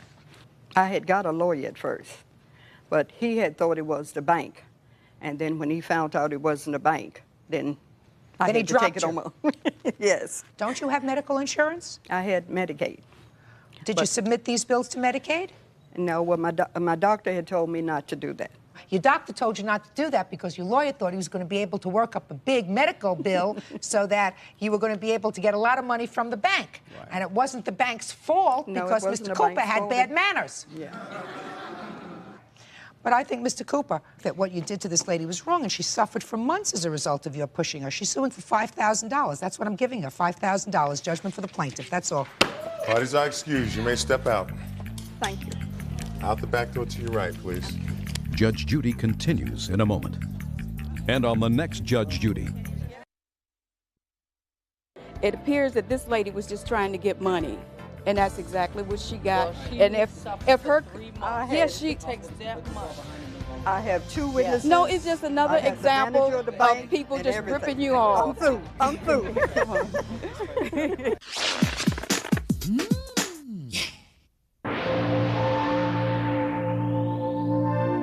21-year-old Robert Campbell says during a night of drinking and partying, his former friend, Augie Nalepsky, broke the passenger window in his van. Order. All rise. Yeah, this is case number 317 on the calendar in the matter of Campbell versus Nalepsky. Parties have been sworn in, Judge. You may be seated, ma'am. Have a seat. You allege, sir, that the defendant kicked a window out of the back of your truck or car. Is that right? Yeah. And it cost you a couple $100 to have it fixed. Yes, it did. Why don't you tell me how that happened? Well, first we started off at my friend's house, and we were going to go to the club that night. Who's we? Aggie, the defendant, and I, and Patty. We decided to go to the club, and she started off by drinking Who's she? Boone's, the defendant, a Boone's Hill farm. What is and, that? I don't know, Strawberry Boone's Hill. Wine. It's a wine. And then after that, we got in the car, and we drove to Club X, which is in the city, about 45 minutes away. And we got there, and the defendant, started drinking. She drank a cranberry and vodka when we got there. And then we went out and started dancing, Patty and I, and Aggie was there drinking. The defendant was there drinking, standing there. After that, we went back after we stopped dancing, and we came over, and Aggie said she wanted to leave. And I asked her why. And she said, I just want to leave. So I told her, you know, I was like, if I buy you another drink, you're going to stay? And so I gave her some money, and she went and bought a Hurricane. What's a Hurricane? It's mixed with like 5 or 6 different drinks. Like, it's mixed with gin, 151. What's 150? Rum. And after that, me and Patty went back to dance again, and Aggie went and sat down and started talking to this guy. And I guess she was drinking then, too. She drank a beer, so I don't know what else she drank, because I wasn't there. I was out there dancing, but I saw her drink a beer. And then after that, after about 20 minutes, we stopped dancing. We came out, and we seen that she was just sitting there. And so after that, we just left. We all left. We got in my car, and we started... The 3 of you? The 3 of us got in the car. I helped her to the car, actually. And when we were driving on the freeway, she says she's hot. So me and Patty, the witness, rolled down the windows, and she was still hot. So she was trying to open the back window. And What kind of car do you have? It's an Astro van. I have a picture of So it has a back pole window? It has a side window. And then she proceeds to put her feet on the window to try to open it. And I'm asking the defendant, what is she doing? And by this point, she's pressing on the window very, very hard. And I look back, and as she's doing that, pressing on the window with her feet, like bench pressing it, it breaks. And I went like this, and it was a loud sound, a very loud sound. And I'm all, Aggie, what did you do? And then after that, we drove back to Concord, and as on the way, there was glass all in the car. And I told Aggie more than, I'd say, 6 times to get out of the glass and stop playing with it, because she was playing with it with her hands. That's how intoxicated she was. And I told her to get out of the, out of the glass. And she passed out on the seat. So when we got back to Concord, she was telling me, I'm sorry. And I didn't yell, I didn't do anything, because I do that to some people, but we were best friends. So I mean, I didn't really understand why she did it because there was no reason for her to do it. She did it, according to you, because she was drunk. Yeah. So you don't have to understand what happened. According to what the menu of alcohol that she imbibed during the course of that evening, she didn't know whether she was in the back of your car or in the Concorde. So how much did this window cost you? $206, and here's the receipt right here. All right, Aggie, let's hear your end of it. Well, Your Honor, just to put it blatantly, he did not see me do it. She did not see me do it. They did not hear me kick the window open. As far as I'm concerned, when the window shattered inside of the car, like he said, when you kick out a window, where does the glass go? It goes outside. There was bits of pieces of... Let's start out with the hurricane. Sure. Not a problem. How old are you? 21. At least I was the only one that was 21 drinking. Yes, I didn't know. 21. You know how stupid women look when they get drunk? Sure. Do you have any idea of how... Who are you? I'm her mother. Well, I'm sure your mother has told you. If she hasn't, she should have. You know, there's nothing more disgusting than a sloppy woman drunk. Sometimes I think sloppier than a man, but maybe that's just because I'm a woman. And if you're 21 years old, and you have therefore a license to drink, doesn't mean you have to make a fool of yourself. Now, you were pretty sick. I read your papers. I mean, you felt pretty uncomfortable that evening after you had had so much to drink. Why did you drink until you felt sick? Why? Why? We were all drinking. I didn't ask a... Listen, you're I don't care about them. Okay. Why did you drink? Why did I drink? Until you got... I didn't get blotto. Sick. I didn't get sick. I did not get sick. We were drinking through the whole... We started drinking earlier when we went to Patty's house. We had a shot of E&J. Then we proceeded to go to another party. I was not at Patty's house. And then, well, no, you weren't there, but we drove to your house. And then we went to another You party. weren't Now even at sit my here and house. tell me there were so many people there. I did not feel too well at the time. That's what you wrote in your answer. That's right. I didn't feel well, but that doesn't mean that I was to the point where I would kick out somebody's window, causing no scrapes or anything on my leg. All right. There was no cause for me to do that. I tried to open the window, but there was no way I could open it because this window was off track in the first place. It was not off track. Yeah. I had my legs propped up. Next to the window. Next to the window. So I could be more comfortable. The next thing I recall is glass shattering, flying inside the car. Let me see the bill.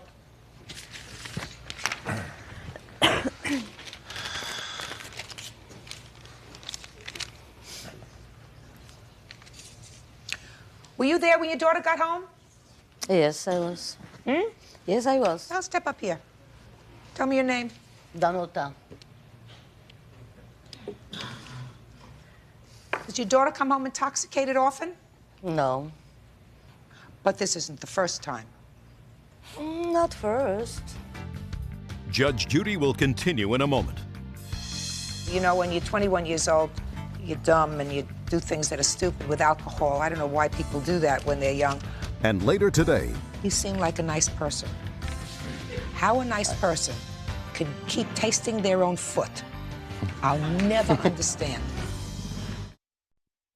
real cases, real people. Judge Judy. Robert Campbell claims his former friend, Augie Nalepsky, was highly intoxicated when she broke the window in his van and wants her to pay for it. Augie denies breaking the window. Aggie, you're going to do what you want to do. You know, when you're 21 years old, you're dumb and you do things that are stupid with alcohol. I don't know why people do that when they're young. But I'm going to tell you this. Aside from looking terrible when you're 21 years old or when you're 20 years old or when you're 51 years old and you've had too much to drink, you were lucky this time that all you caused was a little damage to his car. I'm not going to play Sherlock Holmes. You're in that car. You're in the back of the car. You got your legs propped up against the glass. You're drunk. The window shatters. I don't need proof beyond a reasonable doubt that you're the one who caused it. All I need here is some evidence, more than not, that you caused the damage to the car. And I find that you did. So you owe him $206. Judgment for the plaintiff, that's all. Thank you. Parties are excused. You may step out. No problem. You got the back door to your right. And now the next case. Parties on Floyd versus Kleiman. Step forward, please. Disc jockey Michael Floyd says party planner Denny Plyman stole his watch and broke their agreement for Michael to DJ at a gay disco. Mr. Floyd, you're a DJ. Yes, ma'am. You do that full-time, sir? No, ma'am. What do you do full-time? I'm an office manager. But Saturday nights or Sunday, you go and operate one of those machines that you have at parties and play music. Sometimes Friday, Saturday, Sunday. Okay. Mr. Plyman, you, sir, are a party planner. That's correct. And according to your complaint, sir, you are suing the defendant for breach of contract. You say that you had a contract to perform your services as a DJ for him, and he canceled that contract. So tell me about it. Yes, ma'am. We had an agreement to do, I was the head DJ. There would be one other DJ. Incorrect. Mr. Plyman, let's understand the ground rules. Okay. He talks, then you talk. All right. Then I decide. Go. I was the head DJ. That's what we had decided. We had sat down while he was planning this event. It was called Detour at this other club, and there was another DJ who would DJ on the one Sunday a month that I would not make it. And we had That's incorrect. He only DJ'd the first 4 out of 12 detours, so he wasn't DJing 3 out of 4 weeks. Mr. Plyman, what word didn't you understand that I said before? All right. He talks, then you talk, then I decide. So don't interrupt again. All right. Good. How many, what's the word, gig? Gig. That would be good. That would be good? Word. Yeah. We're in agreement. My children would be proud of me. We're in agreement there. How many gigs do you claim you contracted for with the defendant? May I look? I have a list of them. I don't know them off. There were so many. It was over like a 5-month period. Well, you're not suing for the whole 5 months. I'm suing for the ones that were canceled. How many did you actually perform? I think it was about a month or 2. 4. He has a problem. He really doesn't understand. I'm not going to penalize him because there must be a screw loose or something. I agree. Well, I've got the exact figure. It's 4.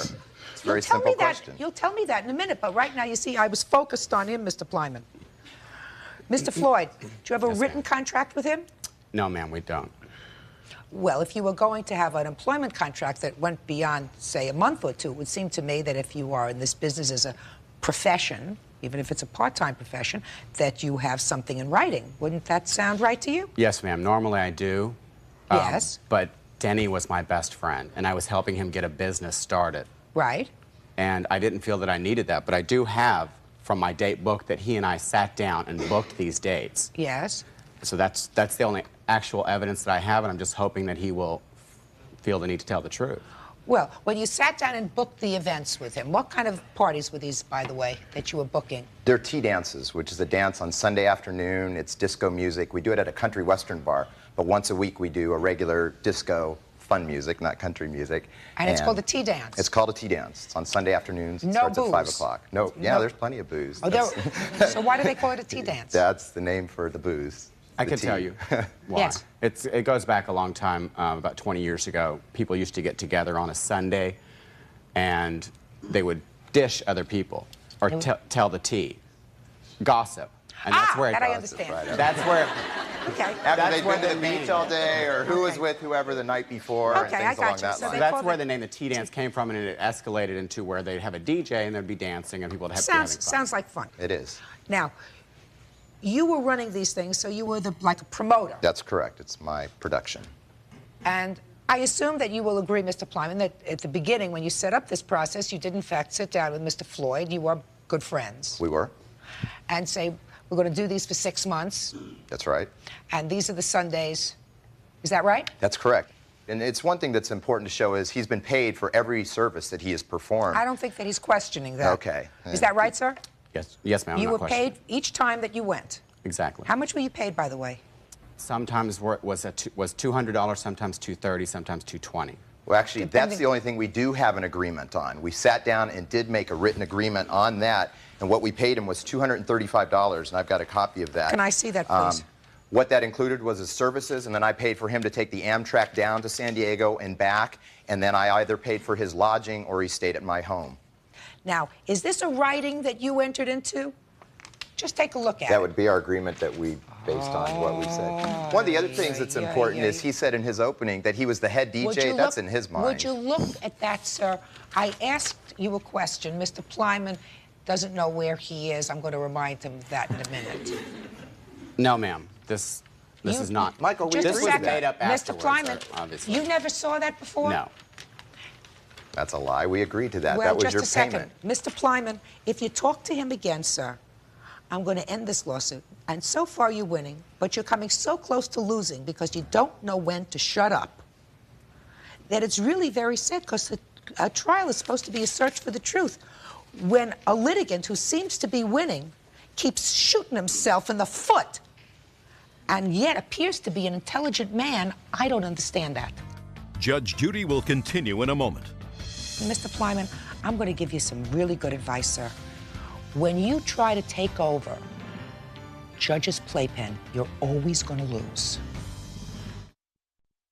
Real cases, real people. Judge Judy.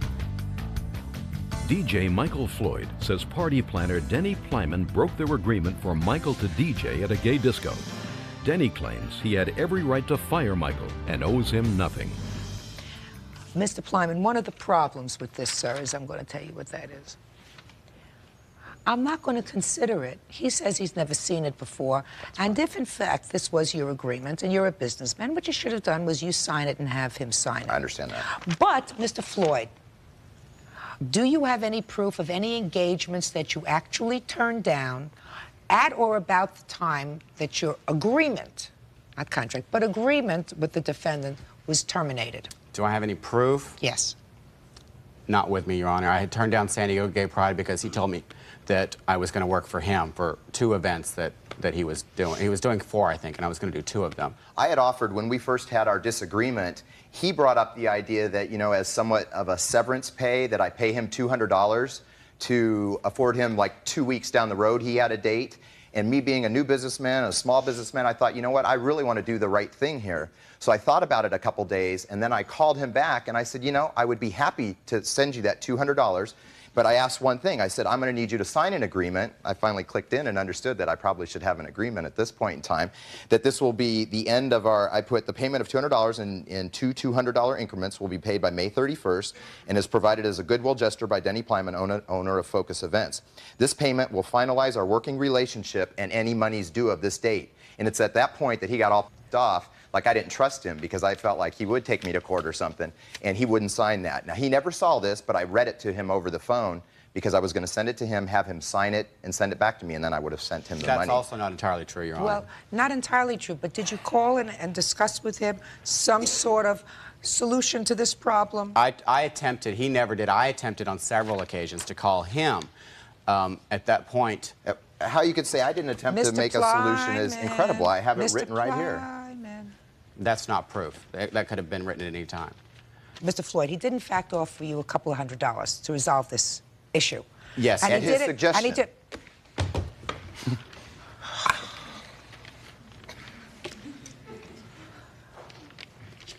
You seem like a nice person. How a nice person can keep tasting their own foot, I'll never understand. I'll never understand. This is an indication of our relationship through the whole time. It was Mr. anytime Floyd, I tried to then put it's something then in. that's your problem, sir. I mean, you know, you chose to work for him. I'm one of the top DJs in Southern California. How could you be a top DJ in Southern California, Mr. Floyd? I'm sorry? In his own mind, Your Honor. Oh, Mr. Plyman, I tried to be very nice to you, sir. The truth of the matter is, you're your own worst enemy. Judge Judy is ready to rule. He's suing you for $2,500? Is that what you're suing him for? Yes, ma'am. $2,500? I was originally going to give you nothing. He helped me. I'm going to give you $1,000. That takes care of 5 weeks' worth of work. Thank you, Your Honor. Do you understand? That's all. Parties are excused. You may step out. Out the back door to your right. Judge Judy will continue in a moment. And on the next Judge Judy. That's all I wanted. Just I wanted the wasn't truth right. to. I wanted the truth to come out. And once again, his mouth got him in trouble. I had other DJs that I worked with also. You weren't the only game in town. I was the only DJ other than John that you ever used at that T-dance. That's incorrect. Since then, I've used 5 other DJs. Yeah, because you fired me. That's Who did right. you use before me? I'm glad. I hope I never have to see him again.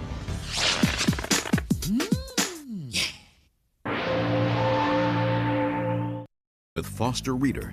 Now she's suing Foster's son, Dustin, for bills he ran up on her Sears credit card. Order, all rise. All rise, please. Quiet in the courtroom. Judge, this is number 132 on the calendar in the matter of Trevino versus Reader. Parties have been sworn in, Your Honor. You may be seated. Have a seat. Miss Trevino. Mr. Reader. Yes, ma'am. Mr. Reader Sr. Step up here. Ms. Trevino, according to your complaint, you and Mr. Reader Sr. were living together, correct? No. He wasn't living with you? He stayed with me for a month. Stayed with you. I paid the rent. Just a second. He stayed with you for a month. This is his son. Yes, ma'am. He also stayed with you. Yes, ma'am. And while they were staying with you, you let Junior use your Sears credit card. Yes, ma'am. Why? Well, we were good friends, and he was just starting a job, and there was stuff that he needed, like tool chests and stuff, and he promised to pay me back when he started working and started getting an income, and I trusted him. He's a nice kid. But now that Senior and I are no longer seeing each other, he doesn't want to pay me. Why didn't you ask your father for money? Because I like Sears tools. 'Cause what? I like the tools that Sears put out. So? She had a Sears charge card. Go ahead, sir. Maybe you can answer for him. Actually, what happened, Your Honor, when we got together, and we were there a lot longer than any 2 months. Well, first it was a month, now you say it was longer than 2 months. It was a lot longer. The relationship went on for about 1.5 years. Mrs. Trevino's credit card was not being able to be used at the time, and I paid it up, brought it current. The Sears credit card, I paid up the Sears credit card where it could be used. I paid up her Visa credit card, which they never let her use it. Okay, at that time, my son could have asked me for the money, but I didn't even know they were going out and buying the tools. She took him to Sears and started on her own while we were still together. And as we were living together for quite some time, over a month, things went on between them. He could have gotten the money from me if he'd have asked me for it. Well, that's what I want to know. Why didn't you ask your father to borrow the money for your tools rather than asking Miss Trevino? Because she had a charge card. Assalamu alaikum दोस्तों, good morning. अभी सुबह का time है।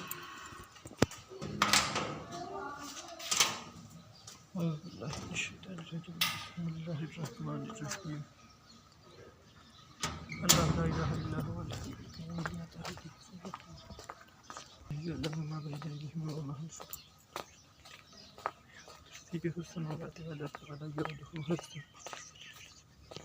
ले दोस्तों, अभी मैं घर से निकला हूँ और सुबह का टाइम है। मॉर्निंग व्लॉग इसको समझ लीजिए। और अभी जो मैं जा रहा हूँ खेतों में चलते हैं। वहाँ पे लेबर आने वाली है, शायद आ भी चुकी हो, जो काम कर रही है। वहाँ पे चल के उनको निकाल के देते हैं कमरे में से थोम, और वो अपना काम शुरू करेंगे इंशाअल्लाह ताला। अभी सुबह के तकरीबन 6 भी नहीं बजे शायद। बड़ा प्यारा सा मौसम, बड़ी सुहानी हवा, ठंडी ठंडी। तो मॉर्निंग वॉक का एक मज़ा है यहाँ पे। देखिए पीछे मेरे ज़बरदस्त किस्म के नज़ारे हैं।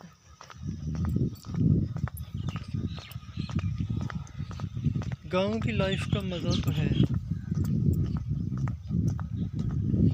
गांव में बेशक सहूलियात नहीं होती जो सिटीज़ के अंदर मिलती हैं, वो यहाँ पे नहीं होती। लेकिन यहाँ की अगर ज़िंदगी को कंपेयर किया जाए, जो यहाँ पे प्योरिटी है हर चीज़ के अंदर, वो हमारे उधर वहाँ पे नहीं मिलती। यहाँ पे everything is almost pure, but यहाँ पे जो सबसे बड़ी परेशानी है वो है सहूलियात का ना होना। मतलब यहाँ से कॉलेज, हॉस्पिटल्स वगैरह वगैरह वो सब कुछ दूर है। आपको कहीं भी अगर जाना पड़े तो आपको काफ़ी टाइम लग जाता है। और दूसरे नंबर पे फिर रात को ये रास्ते भी काफ़ी सुनसान होते हैं, क्योंकि ज़्यादातर जो रास्ते हैं वो पगडंडियों पर ही मुश्तमिल होते हैं। गाँव के जो रास्ते होते हैं, किसी भी एक मेन रोड से उतर कर आगे फिर पगडंडियाँ होती हैं, छोटे से रोड होते हैं। तो वो जो है ना, अभी एक ये डॉगी आ रहा है वहाँ से, मुझे तो लगा था कि शायद मुझे ना कुछ करे। अच्छा जी, तो छोटे छोटे जो रास्ते होते हैं वो रातों को इतने सेफ़ नहीं होते, क्योंकि दरख्त, झाड़ियाँ और इस तरह के जो मामलात हैं वो वहाँ पे होते हैं, तो इतना ज़रा सेफ़ नहीं होता। दूसरा फिर यह है कि जो जितने भी ये गांव हैं शहर से हट के होते हैं, मेन रोड से। मेन रोड वैसे यहाँ से जो हमारा ये गांव है नारवाल में, यहाँ जहाँ पे मैं आया हुआ हूँ, यहाँ से मेन रोड ज़्यादा दूर नहीं है। मैक्सिमम ये सामने ही है, तकरीबन 2 किलोमीटर या फिर 1.5 किलोमीटर है। ये लाहौर मुरीद के रोड है ये। तो लेकिन उस रोड तक जाने के लिए भी यहाँ से रास्ते तो पक्का है, लेकिन सेफ़ नहीं मुझे लगता रात को। लेकिन चलिए, ये तो फिर भी बिल्कुल रोड के ऊपर है हमारा, 1-1.5 किलोमीटर के फासले पे। लेकिन जो दूसरे गांव हैं आगे दूर दूर, तो जितना आगे जाएंगे उतना ज़्यादा वो फासला बढ़ता जाएगा इन लोगों का मेन रोड से। तो किसी को रात को कहीं आना जाना पड़ जाए तो that's might be difficult for them. But चलें,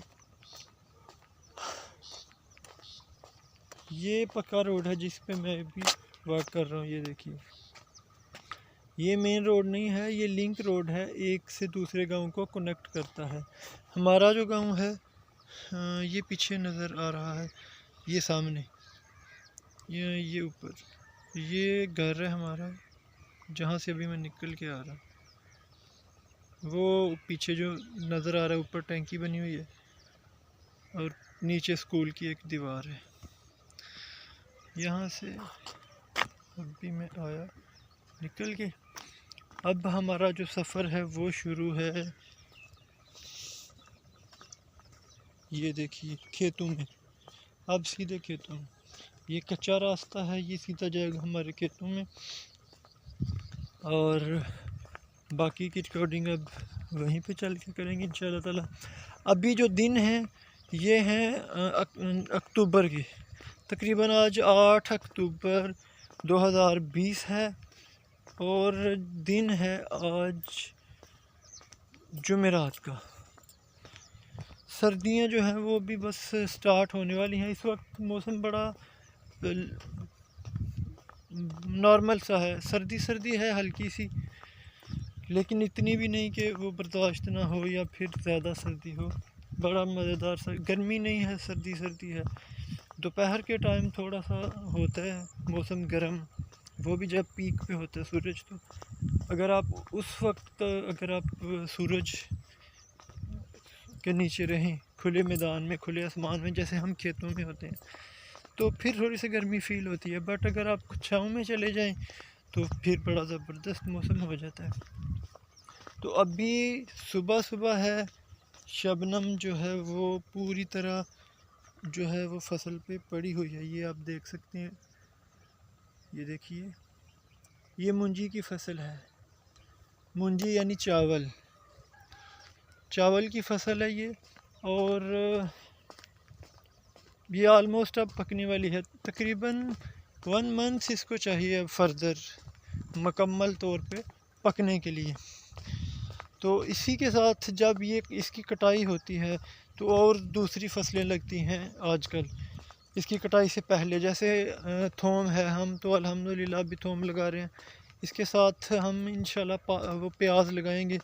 तो प्याज का जो सीज़न है वो उसकी आजकल के दिनों में उसकी पनीरी लगेगी, पनीरी अभी लगेगी। फाइनली जो उसकी